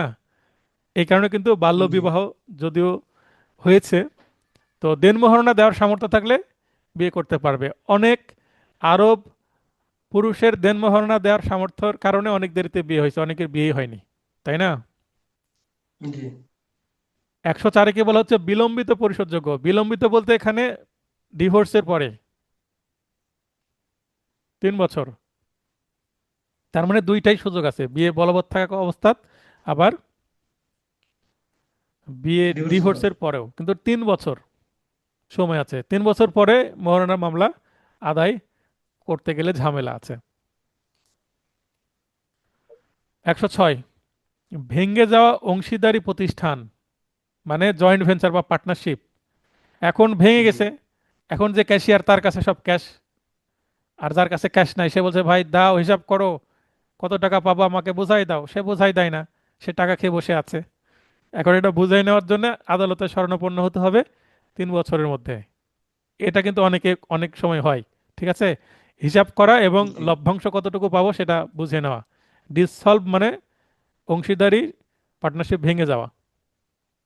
দেখবেন প্রতিটা পার্টনারশিপে এই ডিসলভ একটা ক্লজ থাকে, মানে ভেঙে যাবে কিভাবে, ভাঙার নিয়ম কি, ডিসলভের নিয়ম কি, তারপরে এর হিসাব নিকাশ কিভাবে হবে। 110, বাকি খাজনা বা ভাড়া, রেন্ট, রেন্ট আদায়ের জন্য, যে কোনো প্রকারের রেন্ট আদায়ের জন্য 3 বছর। আচ্ছা, এখানে দেখেন, আমরা সবগুলোর ডান দিকে মানে লং টাইম ধরে চলছে 3 বছর, 3 বছর, মাঝখানে 1 বছর চলে আসছে। তার মানে এই 1 বছর দিয়ে জি এই নিয়ম ভেঙে ফেললো না? জি নিয়ম কেন ভাঙলো দেখেন, এটাও আগে 3 বছর ছিল। 113, 12 ধারায় সুনির্দিষ্ট চুক্তি প্রবলের জন্য মামলা করতে হবে 1 বছরের মধ্যে। 2004 সালের 28 নং আইন দ্বারা, মানে 4 সালে যতগুলো আইন হয়েছিল তার মধ্যে সিরিয়ালে যেটা 28 নং ছিল সেই আইনের কথা বলা হচ্ছে। তার মানে সেটা একটা অ্যামেন্ডমেন্ট। কি আইন অ্যামেন্ডমেন্ট জি হয়েছে? দ্য লিমিটেশন অ্যাক্ট 2004-এ অ্যামেন্ডমেন্ট হয়ে 3 বছর 1 বছর দ্বারা প্রতিস্থাপিত হয়েছে। তার মানে আগে 3 বছরই ছিল, 4 সালে এসে 1 বছর করে দেওয়া হয়েছে। বুঝতে পেরেছেন? তার মানে এটা তিন জি জি বছর সিরিয়ালেই ছিল, আচ্ছা। কিন্তু জি পরে এটা 1 বছর করে সিরিয়াল ব্রেক করা হয়েছে। 114, 35 ধারায় চুক্তি প্রত্যাহার অথবা রদ, এইটা 1 বছর, এটাও কিন্তু আগে 3 বছর ছিল, 3 বছর ছিল। একই আইন দ্বারা 1 বছর করা হয়েছে। তার মানে এরা কি হয়ে গেছে, আগে গ্রামের বাস করতো এখন শহরে চলে আসছে, অবস্থা একটু ভালো হয়েছে, 3 বছর থেকে উন্নতি 1 বছর হয়েছে। হয়ে গেছে। মানে চেহারা পরিবর্তন হয়ে গেছে, লাইফ স্টাইল চেঞ্জ হয়ে গেছে এদের। 115, ব্যক্ত অব্যক্ত অলিখিত অনিবন্ধিত চুক্তিভঙ্গ করলে ক্ষতিপূরণ 3 বছর। আচ্ছা, এখানে চুক্তি বলবৎ করার জন্য 1 বছর, কিন্তু এই যে চুক্তি ভঙ্গের জন্য ক্ষতিপূরণের জন্য 3 বছর। এর আগেও চুক্তি সংক্রান্ত একটা আমরা দেখলাম, সেখানেও 3 বছর ছিল, ছিল কিনা? জি আচ্ছা, এখানে দেখেন ওইটাকেই 115 দেশে একটু ব্রড সেন্সে নিয়েছে। ব্যক্ত, ব্যক্ত মানে প্রকাশিত, এক্সপ্রেসড, এক্সপ্রেস। আর অব্যক্ত মানে ইমপ্লাইড, লিখিত অলিখিত। অপ্রকাশিত। আচ্ছা, একটা ইমপ্লাইড অব্যক্ত চুক্তির কথাকে উদাহরণ দিতে পারবেন, যেটা একটা অব্যক্ত চুক্তি? উদাহরণস্বরূপ একটা বাস্তব ঘটনা বলেন যে এটা এক প্রকার মানে অব্যক্ত চুক্তি, ইমপ্লাইড কন্ট্রাক্ট। অব্যক্ত চুক্তি। হুম। হাতে একটু সময় রিস্কায় লেগে যাবে যাতায়াত স্যার, আপনি একটু উদাহরণ দেন স্যার। রিস্কায় যাতায়াত করার অভিজ্ঞতা আছে? জি জি, সে তো আছে। আচ্ছা, রিস্কায় যাতায়াত করার অভিজ্ঞতা আছে। এখন রিস্কাতে ওঠার সময় ভাই, মানে মামা কি ভাইয়া যাবেন, ভাই যাবেন বা জি চাচা জি যাবেন, এটা বলি। সে কি বলে, হ্যাঁ যাব। কোথায়? এখানে যাব, ভাড়া মিটিয়ে নিন, তাই না? জি। এখন যখন আপনি ভাড়া মিটিয়ে নেন, এটা এক্সপ্রেস হয়ে গেল, মানে ব্যক্ত। আবার এটা অলিখিত। এই যে একটা রিক্সায় উঠবেন 50 টাকা ভাড়া, যেমন আপনি আজকে ক্লাসে আমার প্রবেশ করতে 5 মিনিট দেরি, কারণ আমি বাজারে ছিলাম, রিক্সা নিয়ে আসতে আসতে 5 মিনিট দেরি হয়ে গেছে। তাহলে আচ্ছা রিক্সাওয়ালাকে 50 টাকা ভাড়া দিলাম আমি। তাহলে এইটা তার সাথে আমার একটা ব্যক্ত, হ্যাঁ আমি বললাম কত নেবেন, সে বললো 50, আমি উঠে গেলাম। তার মানে এটা কিন্তু লিখিত হয়নি। তার সাথে কি লিখিত চুক্তি করেছি যে নামার পরে আমি 50 টাকা না দিব? কাগজে তো লিখিনি। না, লিখেছি কি? অলিখিত, অনিবন্ধিত। জি হ্যাঁ, এটা অনিবন্ধিত, অলিখিত, কিন্তু ব্যক্ত। কারণ সে মুখে বলেছে এবং মুখে মুখে আমাদের কি জি হয়েছে, ভাড়াটা ফিক্সড হয়েছে, তাই না? জি আচ্ছা, এখন আমাদের ওখান থেকে এটা রিক্সা, আবার অটো আছে। অটো মানে যেটা 5-6 জন আসা যায়, ব্যাটারি চালিত। জি তো উল্কা একটা নাম আছে, উল্কা পোশাকি নাম। তা উল্কাতে জি। কিন্তু আমাদের ওই বাজার থেকে ভদ্রা মোড়ে ভাড়া 10 টাকা। এটা কি আগে থেকে নির্ধারিত হয়ে আছে, তাই না? এখন যদি আমি রিক্সায় না উঠে উল্কাতে উঠতাম, যদি সময় থাকতো, উল্কাতে উঠে আমি 2 মিনিট হাঁটলে কিন্তু চলে আসতাম, 40 টাকা সেভ হতো আমার। আচ্ছা। তো সময় যেহেতু জি নাই, দ্রুত আসতে হবে, রিক্সা নিয়ে নিলাম। তো এখানে আমি যদি উল্কায় উঠতাম, উল্কালাকে কি জিজ্ঞাসা করা লাগতো, ভাই কত নেবেন? না না না না, ওটা ফিক্সড, মানে অনেকটা ফিক্সড মতোই হয়ে আছে আর মানে কি। ওটা প্রচলিত হয়ে আছে, তার মানে আমি জি জি ও তো ডাকতো, ওই ভদ্রা ভদ্রা করে ডাকতো, ভদ্রা স্টেশন এভাবে ডাকতো। আমি জাস্ট উঠে যেতাম, ওর সাথে জি কথাই বলতাম না, উঠে যেয়ে বসে থাকতাম, জি। নামার পরে 10 টাকা দিয়ে দিতাম। দ্যাট ইজ হচ্ছে অব্যক্ত। অব্যক্ত। আচ্ছা আচ্ছা। ক্লিয়ার হলো বিষয়? এটাও কিন্তু ওয়ান কাইন্ড অফ কন্ট্রাক্ট। আপনি যাবেন, আর সে আর আমাকে আর স্যার এটা কিন্তু, স্যার স্যার এটা কিন্তু আবার ক্লাসেরও মজা, এই যে ক্লাসের মজা, যে ক্লাস কেমন লাগছে জিজ্ঞেস করছিলেন, এটাই কিন্তু ক্লাসের মজা স্যার। নোট নোট পড়ে তো মূলত এতটা হয়তো নিজের সাথে ব্যক্ত হতো না, বুঝতে পারতাম না। না, এখানে ব্যক্ত অব্যক্ত শব্দগুলো আপনার মাথায় তখন প্রবেশ করবে, এই শব্দের অর্থ কি এবং বাস্তবে আসলে এটাকে কি বোঝায়। আপনাদের প্রতিনিয়ত জি জি রিস্কায় চড়েন, রিস্কা চড়লে যেটা ওয়ান কাইন্ড অফ কন্ট্রাক্ট, কন্ট্রাক্টের যদি সংজ্ঞা পড়েন, আমি কিছু দিবে আমাকে কিছু দিবে, আমি দেবো টাকা আমাকে দিবে সেবা। সে কি দিচ্ছে, সেবা দিচ্ছে না বিনিময়, আমাকে? বিনিময়। এটাই তো জি কন্ট্রাক্ট, তাই না? জি জি তো এই জিনিসগুলো, এই যখন আপনাকে বুঝিয়ে দেবো, আপনার মাথায় হুক করবে, ধরে থাকবে আর সহজ উদাহরণ দিয়ে। তো এই যে আমি এগুলো চিন্তা করেছি, পড়েছি, তাই আমি উদাহরণ দিতে পারছি এবং আপনার চিন্তার জায়গাটা তৈরি করে দিচ্ছি আপনাকে বুঝিয়ে। একটা একটা সেকশন বা একটা অনুচ্ছেদ নিয়ে অনেক গল্প করা যায়, আরো অনেক বক্তব্য দেওয়া যায়, কিন্তু সেটা করতে গেলে মানে অনেক বড় একটা লেন্থ হয়ে যাবে ভিডিওর, না, ক্লাসের। যথেষ্ট স্যার, ঠিক সেটা আছে। সম্ভব না। তারপরও আমি চেষ্টা করি একটু ডিপে যাওয়ার। যেহেতু পরীক্ষা ডিলে হয়েছে, তাই আমি ডিপে যাচ্ছি। 29 নভেম্বর পরীক্ষা হলে কিন্তু এই ডিপে যাওয়ার সুযোগ ছিল না আমার। 116, লিখিত ও নিবন্ধিত চুক্তিভঙ্গ, সেক্ষেত্রে ক্ষতিপূরণ 6 বছর। দেখেন, এর আগে আমরা কিন্তু চুক্তিভঙ্গের জন্য 3 বছর আগেও দেখে আসলাম, এই মুহূর্তে দেখলাম। কিন্তু যদি নিবন্ধিত চুক্তি হয় এবং সেই চুক্তি কেউ যদি ভঙ্গ করে, তাহলে কি 6 বছর, তার মানে নিবন্ধন করার কারণে আমার সময় ডাবল পেয়ে যাচ্ছে। এখন আমি আর 3 বছরের স্ল্যাবে থাকছি না, এবার শুরু হচ্ছে আমার সময় একটু বেশি, তাই একটু রং পরিবর্তন করলাম। 6 বছর, ঠিক আছে, জি কারণ এটা রেজিস্টার্ড। হ্যাঁ, আর কোনো এখানে লিখিত, লিখিত তো লিখলেও হবে না। নিবন্ধিত মানে তো নিবন্ধন করতে হলে লিখতে তো হবে, তাই না? জি জি 117, বিদেশি রায়। বিদেশি রায় যদি আমি এক্সিকিউশন করতে চাই, হ্যাঁ, সেক্ষেত্রে কোড অফ সিভিল প্রসিডিউর আমাকে ফলো করতে হবে। 6 বছরের মধ্যে মামলা করা যাবে। বিদেশি আদালতের রায়, বিদেশি আদালতে একটা ডিক্রি হয়েছে, রায় হয়েছে, সে আদালতের রায় বাংলাদেশে কার্যকর করব, 6 বছরের মধ্যে মামলা করতে হবে। আচ্ছা 118, পোষ্য বা দত্তক গ্রহণ, যেটাকে অ্যাডপশন বলে। মুসলমানদের ক্ষেত্রে লিগ্যালি অ্যাডপশন করার কোনো সুযোগ নাই। অ্যাডপশন শুধুমাত্র হিন্দুদের ক্ষেত্রে প্রযোজ্য। হিন্দু লয়ে অ্যাডপশন জায়েজ আছে, আর মুসলমানদের ক্ষেত্রে অ্যাডপশন জায়েজ নাই, মানে এটা ইসলাম পারমিট করে না। আপনি লালন পালন করতে পারেন। অবৈধ মানে এই আপনার যে পার্সোনাল ল আমাদের ইসলাম, হ্যাঁ, এই এই লতে অ্যাডপশন এখনো মানে আইনত স্বীকৃতি পায়নি বাংলাদেশে। অবৈধ মর্মে ঘোষণা, একটা ব্যক্তিকে দত্তক নেওয়া হয়েছে, এই দত্তকটাকে অবৈধ ঘোষণা কে করবে? এই সিচুয়েশন কখন তৈরি হতে পারে? মনে করেন একজন ভদ্রলোক, নাম হচ্ছে, কি বলবো, রাহুল, একজন হিন্দু, তার কোনো সন্তান নাই, বা ছেলে সন্তান নাই, মেয়ে সন্তান আছে আর স্ত্রী আছে। এখন তার সম্পত্তিকে কি করবে? আবার মুখাগ্নি করা, মুখাগ্নি বলতে চিতায় আগুন দেওয়ার জন্য একজন লোক লাগবে। চিতায় আগুন তো কে দিতে পারে? ছেলে দিতে পারে, তাই না? জি তো পুরুষ এই চিতায় আগুন দেওয়ার জন্য একজন ছেলে সন্তানের প্রয়োজনে, শুধুমাত্র বাস্তবে না, এই ধর্মীয় সেন্স থেকেও কিন্তু একটা ছেলে সন্তান অ্যাডপ্ট করে, যেন আমার চিতায় আগুন দেওয়ার জন্য একজন লোক আমি পাই। এটা ধর্মীয় সেন্স জি থেকে একটা বড় মহৎ, মানে একটা গুরুত্ব বহন করে।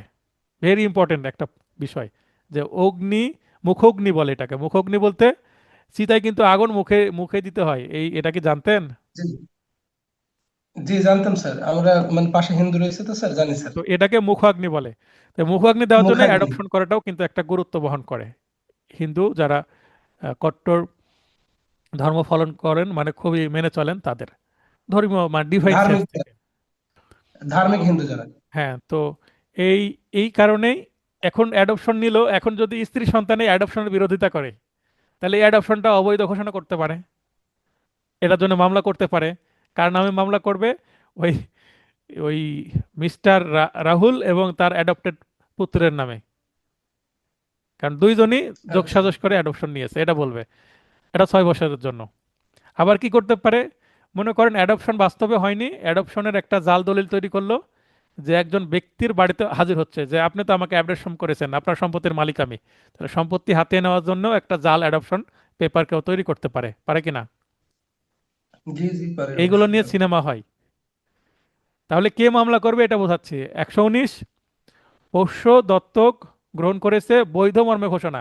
এবং বৈধ মর্মে কে ঘোষণা করবে? যে কার বিরুদ্ধে মামলা করবে? যারা অবৈধ দাবি করছে এটা বৈধ হয়নি, অবৈধ, অবৈধ দাবি করে অ্যাডপশনের যে সুবিধা ভোগ করতে দিচ্ছে না অ্যাডপ্টেড সানকে, তখন ওই অ্যাডপ্টেড সান বা অ্যাডপ্টেড সানের পক্ষে কোনো শুভাকাঙ্ক্ষী মামলা করতে পারবে। যত যত যখন অবৈধ দাবি করছে, যে ওই দাবি করার সময় থেকে কজ অফ অ্যাকশন তৈরি হবে, 6 বছরের মধ্যে মামলা করতে হবে।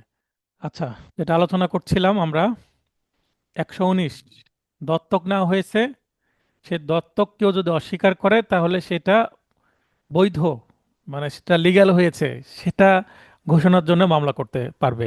এই দুইটাই কিন্তু মামলা করতে হবে এসআর অ্যাক্ট বা স্পেসিফিক রিলিফ অ্যাক্টের 42 ধারায়, ঘোষণামূলক মামলা। 42 ধারায় কোনো সম্পত্তির মালিকানা অথবা কোনো পদ বা কোনো সম্পর্ক, এই ধরনের সিভিল নেচারের কোনো সম্পত্তির বৈধতা নিয়ে ঘোষণা মামলা করা যায়। বুঝতে পেরেছেন? জি স্যার। আমরা কিন্তু 6 বছরের স্ল্যাব শুরু করেছি, মানে এখন যেগুলো পড়ছে প্রায় সবই 6 বছর। এরপরে খুবই খুবই ইম্পর্টেন্ট একটি অনুচ্ছেদ, যে অনুচ্ছেদ বারবার রিপিট হতো, মানে আগে অনুচ্ছেদ থেকে প্রশ্ন না হলেও শুধুমাত্র 120 নম্বর অনুচ্ছেদ থেকে প্রশ্ন হতো। 120 নম্বর হচ্ছে এমন একটা অনুচ্ছেদ যেটা অনেক ক্ষেত্রে ব্যবহার হয়। তামাদি আইনে বিধান না থাকলে, অর্থাৎ মোকদ্দমা, এই মোকদ্দমাটা দায়ের করার জন্য তামাদি আইনে কোনো বিধান উল্লেখ করা হয়নি, যদি না জি থাকে সেক্ষেত্রে কি হবে? সেক্ষেত্রে সময় দেওয়া হবে 6 বছর, মানে স্পেসিফিক কোনো বিধান নাই, মানে এমন একটা নতুন মামলা দেখতে পাচ্ছি যেটা তামাদি আইনের কোনো অনুচ্ছেদে বলা নাই। যেমন কোনো সম্পত্তির ঘোষণামূলক মোকদ্দমা বা বাধ্যতামূলক নিষেধাজ্ঞার মোকদ্দমা, এগুলো কিন্তু আলাদাভাবে উল্লেখ নাই। তো এটার জন্য মামলা করার জন্য তামাদির মেয়াদ হচ্ছে 6 বছর। ঠিক আছে, তার মানে মোকদ্দমা করার যদি মামলা বা শুটের জন্য যদি মেয়াদ না থাকে শিডিউলে, তাহলে হচ্ছে 6 বছর 120। ঠিক আছে, জি এটা কিন্তু খুবই ইম্পর্টেন্ট। 123, মৃত মৃত ব্যক্তির সম্পত্তি। মৃত একজন ব্যক্তি মারা গেল, তার সম্পত্তি নিয়ে ঝামেলা, উইলের অবশিষ্টাংশ, তার মানে তিনি যদি কোনো উইল করে যান বা ওসিয়ত করে যান, বা তার কোনো যদি ঋণ থাকে, ঋণ পরিশোধ ওসিয়তের সম্পত্তি দেওয়ার পরে যতটুকু থাকবে উইলের পরে, এই অংশটুকু কি করতে হবে? বিভাজন করতে হবে, তাই না? ফর জি লেগেসি, তার মানে অনেকটা বাটোয়ারা মামলার মতন। এটা হচ্ছে 12 বছরের মধ্যে মামলা করতে হবে। 124, বংশগত পদ দখল। এর আগে আমি বললাম যে রেলে চাকরি করে বাবা মারা গেল, তার পদটা পেতে পারে সন্তান বা তার ভাই পেতে পারে, মানে পরিবারের একজনকে চাকরি দিতে হবে। এটা হচ্ছে বংশগত পদ, 12 বছর। 126, পিতার বিকৃত সম্পত্তি হস্তান্তর রদ, হিন্দু আইন অনুসারে 12 বছর। মানে এটা অনেকটা প্রিয়াম্পশনের মতন। 128, বকেয়া খোরপোশ। কোনো খোরপোশ যদি বকেয়া থাকে, যেটা মেনটেনেন্স বলে, খোরপোশ বলতে আমার স্ত্রী আমার কাছে খোরপোশ পাবে, আমার সন্তান আমার কাছে খোরপোশ পাবে, এটা একটা বিষয়। আবার আমার পিতামাতা যদি বৃদ্ধ হয়ে যায় এবং তাদের কোনো লিগ্যাল ইনকাম না থাকে বাস্তবে, তাহলে শেষ সময়ে পিতামাতাকেও তো খোরপোশ দিতে হবে, তাই না? চলো, জি জি তাদের বসবাসের মৌলিক চাহিদা পূরণের জন্য জি তাদেরকে লালন পালন করতে হবে। এখন যদি একসাথে না থাকে সেক্ষেত্রেও পিতামাতাকে খোরপোশ দিতে হবে। পিতামাতাকে খোরপোশ দেওয়া যদি না হয়, বা সন্তানকে যদি খোরপোশ দেওয়া না হয়, তাহলে এই খোরপোশ আদায়ের জন্য হিন্দু আইন অনুসারে, হিন্দুদের ক্ষেত্রে এটা প্রযোজ্য, 12 বছরের মধ্যে মামলা করা যাবে।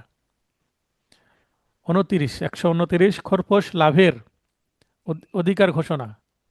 মানে এর আগে হচ্ছে বকেয়া খোরপোশ, তার মানে খোরপোশ যেদিন থেকে পাওয়ার কথা অলরেডি বকেয়া হয়ে গেছে, অনেকগুলো মাস টাকা দেয় না, আর এটা এখনো বকেয়া হয়নি, মানে শুরু হবে, মানে চলতি মাস থেকে আমি খোরপোশ চাই, এটা হচ্ছে নতুন মামলা। এটাও 12 বছর। মানে বকেয়া হোক বা কারেন্ট চাচ্ছি আমি, দিতে চাচ্ছে না, প্রথম মাসে মামলা করে দেব, এরকম। 132, প্রাপ্ত টাকার জন্য স্থাবর সম্পত্তি দায়বদ্ধ। মনে করেন যে আমরা এটাকে কর্ট বলি অনেক সময়, যে ভাই আমার 1 লক্ষ টাকা দরকার, এই টাকাটা দাও আর এই সম্পত্তিটা তুমি ভোগ করো। তো তোমার কাছে এটা দায়বদ্ধ থাক, মানে জিম্মায় থাক, আমি টাকা দিয়ে দিলে আবার এটা দিয়ে দিবে। অনেক সময় আমরা স্বর্ণের দোকানদারের বন্ধকি কাছে স্বর্ণ রেখে, বন্ধক হ্যাঁ, বন্ধক, বন্ধক রাখার মতো, কিন্তু এটা কিন্তু ওই টাইপের বন্ধক না। বন্ধকের বাংলা হচ্ছে রেহেন, মর্টগেজ বলা হয়, হ্যাঁ। আচ্ছা জি জি তো এটা একটু পরে আছে, এটা কিন্তু মর্টগেজ না, জাস্ট দায়বদ্ধ রাখা সম্পত্তি, টাকার জন্য দায়বদ্ধ হয়ে আছে। আবার এই দায়বদ্ধতা, ওই মর্টগেজ হচ্ছে একটা প্রাতিষ্ঠানিক বিষয় বা ফর্মাল, ইনফর্মাল মর্টগেজ বলতে পারেন, বুঝতে জি পেরেছেন? অনেকটা জি জি ইনফর্মাল মর্টগেজের কিন্তু অনেক আপনার ফর্মালিটিস আছে, সেগুলো যদি মেনটেন না করা হয়, সেটা অ্যাকচুয়ালি মর্টগেজ মনে হলো মর্টগেজ না, সেটা 132-এ যাবে, এটাও 12 বছর। আর 135-এ বলা হচ্ছে যে, আচ্ছা এরপর আমরা কিন্তু 6 বছর থেকে জাম্প করে ডাবল হয়ে 12 বছর চলছে, হ্যাঁ। জি জি জি বন্ধকি স্থাবর সম্পত্তির দখল। বন্ধকি এটা হাইকোর্ট ব্যতীত অন্যান্য কোর্টে মামলা করার ক্ষেত্রে, এই যে এখানে দেখেন এটা মর্টগেজ, 12 বছর। তার মানে মর্টগেজ দিয়েছিলাম, মর্টগেজ যত টাকায় দেওয়ার কথা ছিল, আমি মর্টগেজের টাকা পরিশোধ করছি, তাও আমাকে উক্ত সম্পত্তি ফেরত দিচ্ছে না, তাই মামলা করা। মানে মর্টগেজ দেওয়া সম্পত্তি দখল ফেরত পাওয়ার জন্যে মামলা করা 12 বছরের মধ্যে। মর্টগেজের মেয়াদ শেষেও ফেরত দিচ্ছে না সম্পত্তি এই ধরনের ক্ষেত্রে। 141, হিন্দু অথবা মুসলিম মহিলার মৃত্যুর পর স্থাবর সম্পত্তির দখল, এইটা 12 বছর। 142, সুনির্দিষ্ট প্রতিকার আইনের 8 ধারায় মামলা করার জন্য স্থাবর সম্পত্তির সত্ত্ব দখল পুনরুদ্ধার, এটা হচ্ছে পজেশন অফ ইমুভেবল প্রপার্টি, 12 বছর। আমি যখন সুনির্দিষ্ট প্রতিকার আইন ব্যাসে 1-এ পড়িয়েছি, বলছিলাম 369, মানে 9 ধারা 3 অনুচ্ছেদ 6 মাস। আর এটা হচ্ছে 8-12-142, 8-12-142। তো দেখেন এখানে 12 আছে, 142-এর মধ্যে কিন্তু 12 আছে, কিভাবে বলেন তো? ওই 4 বার দিলে। হ্যাঁ, 142-এর মাঝখান থেকে যদি 4 বাদ দিয়ে দিই, তাহলে কিন্তু এই 12 দেখা যাচ্ছে, দেখা যাচ্ছে না? 12 বছর, জি। এই 12 কিন্তু 142-এর মধ্যে লুকিয়ে আছে। আবার এই নোটটাকে এমনভাবে সেট করেছে, আরেকটা জিনিস দেখায়, এগুলো আসলে টেকনিক্যাল বিষয়, ভিজিবল টেকনিক। এই টেকনিকগুলো অনেকের কাজে লাগতে পারে বা লাগতে নাও পারে।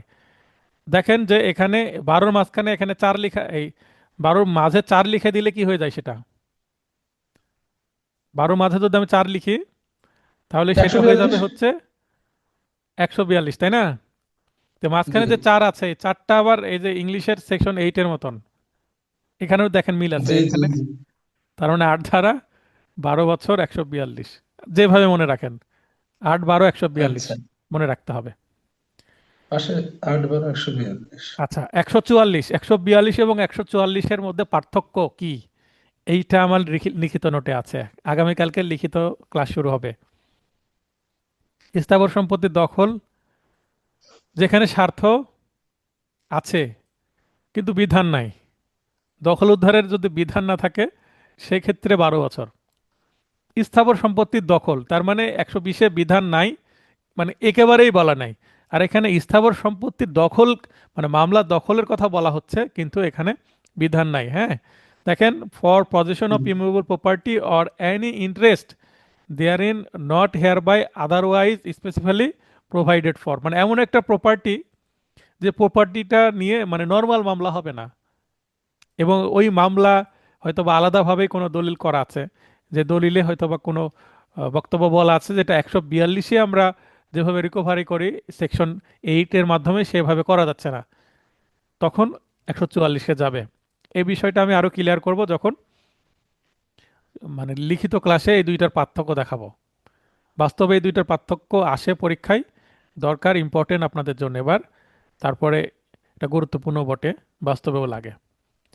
145, আমানতি বা বন্ধকি অস্থাবর সম্পত্তি পুনরুদ্ধার, অস্থাবর 30 বছর। তার মানে এটা মুভেবল প্রপার্টি, ভাই মুভেবল প্রপার্টি পুনরুদ্ধারের জন্য ক্রিমিনাল মামলাই তো করা যাবে, তাই না? জি। কিভাবে ক্রিমিনাল মামলা করা যাবে, বিশ্বাস ভঙ্গের মামলা করা যাবে না? আমি একটা হ্যাঁ, সেটা তো করা যায়। আমি একটা সম্পত্তি একজনকে দিলাম, সে দখল করে আছে, পরে আর ফেরত দিচ্ছে না, বিশ্বাস ভঙ্গের মামলা হতে পারে, চুরি করে নিয়ে জি গেছে। জি। মুভেবল প্রপার্টির যেমন আমরা সুনির্দিষ্ট প্রতিকার আইনের 8 এবং 9 ধারা আমরা ভালোভাবে গুরুত্ব দিয়ে পড়ি, কিন্তু 10-11 পড়াই। 10-11-তে আমার সম্পত্তি চুরি হয়ে গেছে, আমি চোরের বিরুদ্ধে মামলা করতে পারি, কিন্তু ওই সম্পত্তি যদি উদ্ধার না হয়, পয়েন্ট টু বি নোটেড, মনে করেন আমার একটা সম্পত্তি হারিয়ে গেছে, চুরি করেছে, কিন্তু এই সম্পত্তিটা যদি পাওয়া না যায় পুরোটা, মনে করেন পাওয়া গেল না পুরোটা, 2টা মোবাইল ফোন চুরি হয়েছে, একটা মোবাইল ফোন পাওয়া গেল, একটা পাওয়াই গেল না, চুরির মামলা হলো। And চোরের কাছ থেকেও একটা ফোন যেটা পাওয়া গেল, এটা মালিক ফেরত পাবে, আর যেটা পাওয়া গেল না, বিক্রয় করে খেয়ে ফেলছে বা কাউকে দিয়ে দিয়েছে, বা সে বলতে পারছে না, বা বললই না, সে তথ্য রিমান্ডে নিয়েও তথ্য বের করা গেল না, ওই মোবাইল ফোনটা পাওয়ার উপায় কি? ক্রিমিনাল মামলায় কি পাওয়া যাবে? না। পাওয়া যাবে না। যেটা রিকভারি হয়নি সেটা ক্রিমিনাল মামলায় পাওয়ার কোনো সুযোগ নাই। এবং সেটার পরিবর্তে আচ্ছা। ক্রিমিনাল মামলাতে, চুরির মামলাতে বা অন্য অন্য যে মামলা গুলো আছে, সম্পত্তির বিরুদ্ধে মামলা, চুরি, এক্সটর্শন, তারপরে রবারি, ডাকাইতি, বিশ্বাসভঙ্গ, আত্মসাৎ, মিসচিফ, যতগুলো মামলা আছে সম্পত্তির বিরুদ্ধে, একটাতেও কিন্তু রিকভারি যদি করতে না পারে পুলিশ, তাহলে জরিমানা বা ক্ষতিপূরণ পাওয়া যাবে না। মানে বাদীর কোনো লাভ নাই, সম্পত্তি যাবে, প্রতিশোধ নেওয়া হবে অপরাধীর জেল হলে, কিন্তু সেটা রিকভারি করতে হলে আপনাকে কি করতে হবে? সিভিল মামলা। সিভিল মামলা করতে হবে। এসআর অ্যাক্টের 10, 11 এই সেকশনগুলোতে আছে। মানে আমার মোবাইল হারাই গেছে, আমাকে রিকভারি করে দেন, সিভিল মামলা। এই যে 145 অনুচ্ছেদ, 30 বছরের মধ্যে মামলা করা যাবে। এখন এই মামলা করার পর যদি রিকভারি করা না যায়, মানে মোবাইলটা পাওয়া না যায়, তার পরিবর্তে কি দেবে আদালত? ডিক্রি স্পেসিফিক রিলিফ দিতে না পারলে কি দেয়? কম্পেনসেশন দেয় না? জি, ওই ক্ষতিপূরণ। মোবাইলের দামের টাকা আপনি পাবেন সিভিল মামলায়, ক্রিমিনাল মামলায় কিন্তু পাবেন না। তাহলে সিভিল মামলা গুরুত্ব বুঝতে পারছেন? জি জি জি। লেন্দি প্রসেসের কারণে আমরা এটাকে মানে ব্যবহার কম করি, মক্কেলরা করতে চায় না, সিভিল শুনলেই নাকশিট খায়, 10 বছর 20 বছর চলবে, তাই না? তো এই যে সিভিল মামলাগুলো জি যদি দ্রুত করা যায়, কোর্ট যদি রিমিডি দেয়, মানুষ সিভিল মামলাই বেশি করবে। মোবাইল চুরি হয়েছে, ক্রিমিনাল মামলার পাশাপাশি সিভিল মামলা করা যাবে। মানে ক্রিমিনাল মামলা করেছি বলে সিভিল করা যাবে না, বা সিভিল করেছি বলে ক্রিমিনাল ক্রিমিনাল মামলা করা যাবে না, এরকম কোনো কিছু না, দুইটাই করা যাবে। একটা করলে আরেকটা। একটাই কারাদণ্ড হোক আর একটাই অর্থদণ্ড বা জরিমানা হোক। হ্যাঁ, অর্থদণ্ড না, কম্পেনসেশন ওটা বলতে হবে, জি জি, জরিমানা, ক্ষতিপূরণ। ক্ষতিপূরণ। তাহলে সিভিলে আপনি বেশি রেমিডি পাবেন। আমার মোবাইল হারাইছে, আমার মোবাইল ফেরত পেলে তো মিটে গেল, অপরের সাজা হোক আর না হোক। জি জি আর যদি সিভিল মামলা করে মোবাইলের দাম যেটা মানে নতুন, সেই দামই পাবো, বরং আরো বেশি টাকা পাওয়া যাবে। কারণ সিভিল মামলা একটু বেশি ক্ষতিপূরণ দিবে, কারণ আমাকে মামলা চালাতে যে ক্ষতি হয়েছে, এটাকে বলে কস্ট। দেখবেন সিভিল মামলার শেষের দিকে আমরা প্রার্থনায় লিখি যে বাদীর অনুকূলে বিবাদীর প্রতিকূলে ডিক্রি দিতে, এবং আরো বলি, এবং মোকদ্দমার সমস্ত খরচার ডিক্রি দিতে। তাহলে মামলা করতে যতগুলো খরচা হয়েছে আনুষঙ্গিক, সব খরচা বিবাদীর থেকে জি তুলে দেন, এটাও কিন্তু আমরা চাই। তাহলে মামলা করতে জি। যদি 10,000 খরচ হয়, এই খরচও কিন্তু বিবাদীর থেকে তোলা যাবে, ডিক্রি বলে। আর একবার ডিক্রি হয়ে গেলে সে টাকা পাওয়াই যাবে, তার সম্পত্তি বিক্রি হলেও। 146, বন্ধক গ্রহীতা কর্তৃক স্থাবর সম্পত্তির পুনরুদ্ধার। আদি এখতিয়ার মূলে হাইকোর্টে মোকদ্দমা, মানে এই মোকদ্দমার অরিজিনাল জুরিসডিকশন সরাসরি হাইকোর্টে আছে, হাইকোর্টেই কিন্তু এই মামলাটা করতে হবে। এটা হচ্ছে special kind of civil sweet. 30 বছর। 146 ক। ক কেন? এটা এও হতে পারে, এটা পরে অ্যামেন্ডমেন্ট হয়েছে তাই যুক্ত করা হয়েছে। বেদখল রাস্তার দখল লাভ, পাবলিক স্টেট অর রোড, মানে একটা রোড ছিল, এই রোডে চলাফেরা করতাম, এই রোড আরেকজন দখল করে নিয়েছে।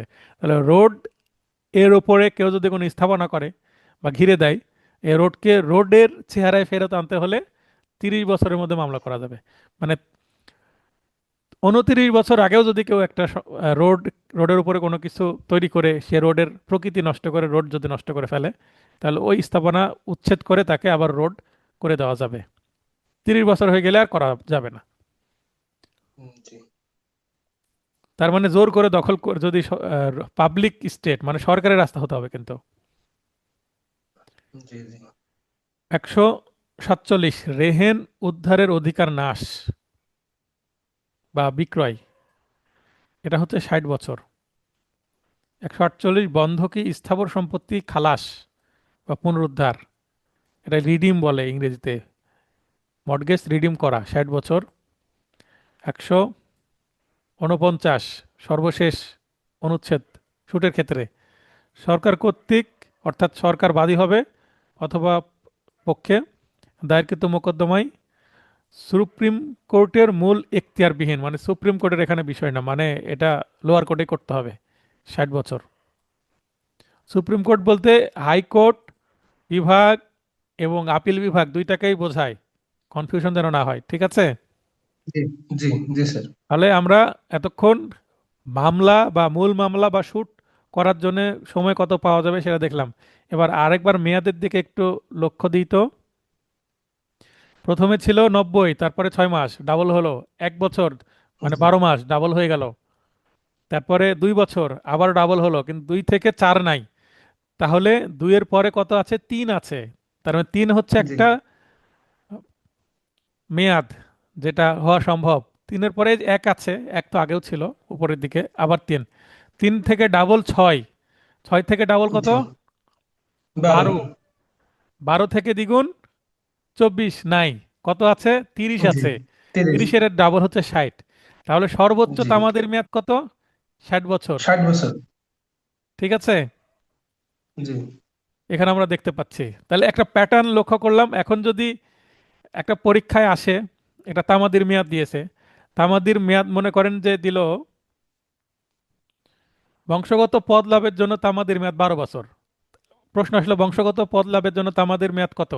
অপশনে আসলো 10 বছর, 12 বছর, 15 বছর, 20 বছর। কত? অপশন কি কি বললাম? 12 বছর 10, 12 12, বছর 15, 20। 10, 12, 15, 20-এর মধ্যে একমাত্র 12ই মানে লিগ্যাল একটা মেয়াদ বা আনসার টার্ম। 10, জি জি জি 15, 20 এগুলো বাস্তবে তো নাই, আছে কি?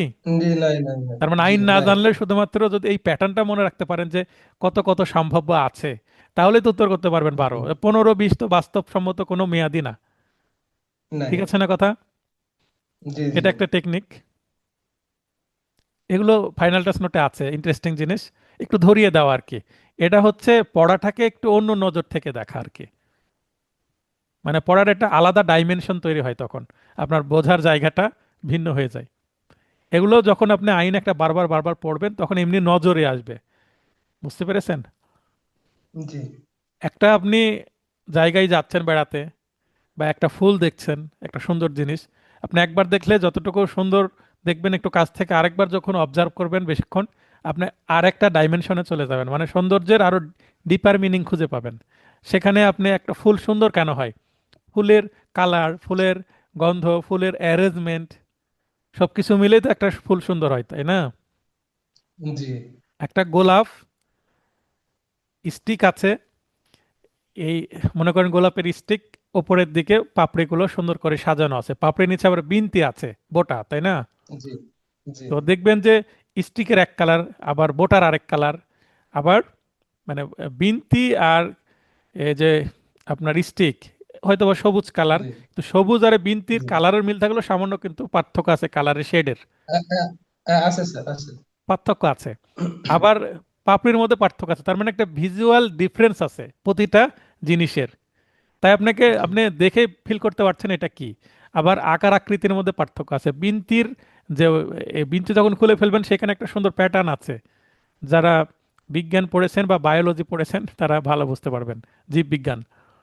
এবং জি ফুলের পাপড়ির সাইজ, যদিও মানে ন্যাচারাল ফুলের পাপড়ি সবগুলো যে একই রকম বা এক সাইজে হবে তা না, কিন্তু সাইজ মিল না থাকলেও সেটার প্যাটার্নের মিল থাকবে, তারপর সংখ্যায় মিল থাকবে। তো সবকিছু যখন অ্যারেঞ্জমেন্ট হয়ে সুন্দর হচ্ছে, দ্যাট ইজ বিউটি, তাই না? সৌন্দর্য। জি এখন আপনি ফুলের পাপড়ি যদি খুলে খুলে রেখে দেন, তাহলে এই সবগুলো একত্রে হয়ে একটা সুন্দর ফুল ছিল।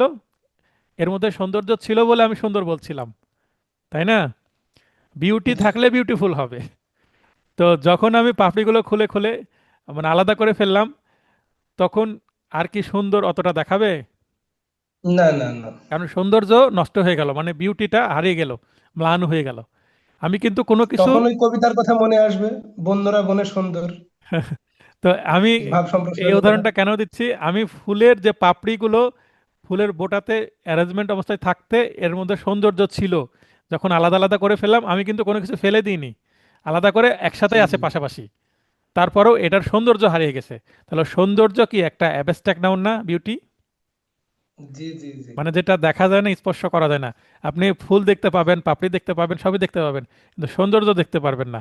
কারণ সৌন্দর্য হচ্ছে ফিল করার বিষয়, অনুভব করার বিষয়। অনুভব, ইন্দ্রিয় দিয়ে এটা মানে উপভোগ্য, ও ইন্দ্রিয় মানে দিয়ে উপভোগ্য। পঞ্চ ইন্দ্রিয় যেটা অনুভূতি দিয়ে ফিল করতে হবে। এটা কেন আমি বললাম, এই উদাহরণটা কেন আসলো বলেন? কেন আসলো স্যার? ওই যে আমি যখন এই যে এই যে প্যাটার্ন দেখালাম, এই যে প্যাটার্ন দেখালাম জি জি আপনাকে, হ্যাঁ, এই যে জি নোটটাকে আমি সাজিয়ে একটা প্যাটার্ন আপনাকে দেখাতে পারলাম পাশাপাশি রেখে, এটা দেখতে সুন্দর লাগছে। আপনি যখন বই বের করবেন বাস্তবে, লিমিটেশন একটা যখন বের করবেন, বের বের করার পরে কিন্তু এই সৌন্দর্য আপনি দেখতে পাবেন না, এখনই বই না দেখাচ্ছি। না না স্যার, মানে বইতে তো স্যার খুবই মানে ওই দেখেন এটা একটা বইয়ের ভাষা লিমিটেশন যেরকম একটা, হয় হ্যাঁ আর কি, এরকম লিমিটেশন একটা বই। হ্যাঁ, আমার টিচারের লেখা বই এটা। তো এই বইয়ের আমি আপনাকে অনুচ্ছেদগুলো দেখাই, কিভাবে অ্যারেঞ্জমেন্ট করা আছে। দেখেন, দেখতে পাচ্ছেন উম, অনুচ্ছেদ দেখা যাচ্ছে? জি জি জি, দেখা দেখেন, যাচ্ছে স্যার। আপনাদের যে বেয়ার একটাও কিন্তু এভাবেই থাকবে। তো দেখেন, একটা করে একটা পাতায় হয়তো বা একটা থেকে দুইটা অনুচ্ছেদ উল্লেখ করা আছে, এবং সেটা নিয়ে কত লিখা, জি, অনেক বুঝতে অনেক পেরেছেন? ভাষা স্যার। তার মানে কি করা আছে, এই আমার এখানে আমি যে অনুচ্ছেদগুলো দেখিয়েছি, এটা আমার 104 নম্বর পেজ। 104 নম্বর পেজে দেখেন কতগুলো অনুচ্ছেদের একসাথে করে দিয়েছি আমি। 105 নম্বর পেজে কতগুলো অনুচ্ছেদ একসাথে করে দিয়েছি। তার মানে মোকদ্দমা নিয়ে যতগুলো অনুচ্ছেদ আছে 149টি, তার মধ্যে গুরুত্বপূর্ণ অনুচ্ছেদগুলো একত্রে নিয়ে মাত্র 2 পাতাতে আমি দিয়ে দিয়েছি, 2 পেজে, তাই না, 2 পৃষ্ঠা। জি জি তো 2 পৃষ্ঠাতে আপনি সবকিছু পেয়ে গেছেন, মানে একত্রে হয়ে আছে, দেখতে ভালো লাগছে। ক্লাস করার সময় আবার বিভিন্ন কালার ইউজ করছি প্যাটার্নগুলো বোঝানোর জন্য। তার মানে প্যাটার্ন আপনার মাথায় যখন প্রবেশ করতে পারবো, এটা একটা টেকনিক।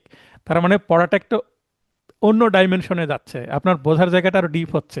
এটা একটা টেকনিক। জি এই কারণে ছক কিন্তু আমাদের মাথায় থাকে ভালো। আপনি হাই স্কুল কলেজে পড়াশোনা করেছেন না, একটা ছক মাথায় খুব জি তাড়াতাড়ি আসে, কিন্তু একটা ঢালা পড়া খুব ভালোভাবে মাথায় ঢোকে না। একটা লম্বা লেখা আহ, আপনার মাথায় খুব একটা থাকবে না। আগে আমরা কি লিখতাম, রচনা, প্রবন্ধ রচনা, অনেক লম্বা। জি কিন্তু ওই রচনাটাকে আরো সহজ করতে যদি আমি পয়েন্ট ব্যবহার করি, তো সূচনা, তারপরে জি উপকারিতা, অপকারিতা, উপসংহার, এই ধরনের ব্যবহার করলে কিন্তু অনেকটা, ওই যে এক একটা নাম দিচ্ছি, এক একটা প্যারা ব্যবহার করছি, তার মানে এটা একটা প্যাটার্ন দিয়ে সেটার একটা সহজ করার চেষ্টা করা হচ্ছে। এটাও একটা সৌন্দর্য। যেটা সৌন্দর্য জি, সেটা অন্তর থেকে ফিল হয়, এবং সেই কারণে এটা ব্রেনে লং টার্ম মেমোরিতে ক্যাচ চলে করে যায় ভালো। শর্ট টার্ম থেকে, এবং স্মৃতিতে বেশি গেঁথে যায়। তো এই কারণে আমি ফুলের উদাহরণ দিলাম। একত্রে করে একটা ফুলের মতো অল্প জায়গায় সৌন্দর্য ফুটিয়ে তোলার চেষ্টা করেছি নোটে। কিন্তু এটা যখন আপনি বইয়ে দেখবেন, ছড়িয়ে ছিটে আছে আবার পাপড়িটা। ফুলের মধ্যে বেশ কয়টা কালারও দিয়েছেন স্যার, ভিন্ন ভিন্ন, হলুদ, তো সবুজ, গোলাপি। তো যখন আপনি বই পড়বেন বা অনেকগুলো পেজের মধ্যে চলে যাবেন, তখন আপনার পড়তেও বেশি সময় লাগবে, সৌন্দর্যটাও নষ্ট হয়ে যাবে। এটা বোঝানোর জন্য ফুলের উদাহরণ দিলাম। তো এটা আমি কেন করতে পেরেছি, কারণ এটা নিয়ে আমি কাজ করেছি। তাই আপনাদেরকে এটা জি বোঝাচ্ছি যে আপনিও এই ধরনের সৌন্দর্য পড়াতে খুঁজে পেতে হলে আপনাকেও সময় দিতে হবে। আচ্ছা, আমি ওই যে বলছিলাম যে ইংলিশ কেন আমি যুক্ত করলাম, আগে কিন্তু আমার এই যে ডান পাশে ইংলিশ ছিল না। ইংলিশ যুক্ত করেছি এই যে এই প্রশ্নটার কারণে, ম্যালিসিয়াস প্রসিকিউশনের কারণে, ক্ষতি সাধনের মামলায়, মানে ক্ষতি করে ফেলছে। তামাদি কত, 23 সালের প্রশ্ন। এটা হচ্ছে 23 অনুচ্ছেদই ছিল, 23 অনুচ্ছেদ, 23 সাল, 1 বছর। আচ্ছা। তাহলে আমি দেখলাম যে ইংলিশ দিয়েছে ম্যালিসিয়াস প্রসিকিউশন কি, এটা তো অনেক স্টুডেন্ট জানে না। বিদ্বেষমূলক ফৌজদারিতে সোপর্দ, মানে আমি মিথ্যা সুপর্দ। মামলা করলাম একজনের নামে, মিথ্যা মামলা করে জি তাকে জেলে ঢুকাই দিলাম, অথবা মামলাই হয়নি কো, রহিমের নামে মামলা হয়েছে, রহিমের ভাই করিমকে জেলে ঢুকাই দিলাম।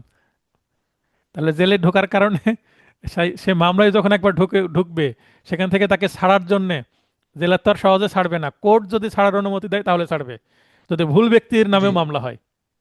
বুঝতে পেরেছেন? বা একজনকে জি ধরার কথা আরেকজন যদি ধরে, একটা ভুল ব্যক্তি যদি কোনো মামলায় অ্যারেস্ট হয়, ওকে বের করতেও অনেক কিন্তু প্রসিডিউর আছে, তাই না? জি এবং এটা উকিলদের মাধ্যমে সম্ভব, উকিল ছাড়া সম্ভব না। তো অ্যাডভোকেট ফি লাগবে আরো অনেক, এবং সে ভিতরে যাবে, তার দুর্নাম হবে, সমাজে তার ক্ষতিগ্রস্ত হবে, পারিবারিক আতঙ্ক তৈরি হবে, অনেক ক্ষতির শিকার হবে। তো এটা করলে ক্ষতিপূরণের ব্যবস্থা আছে। ঠিক আছে?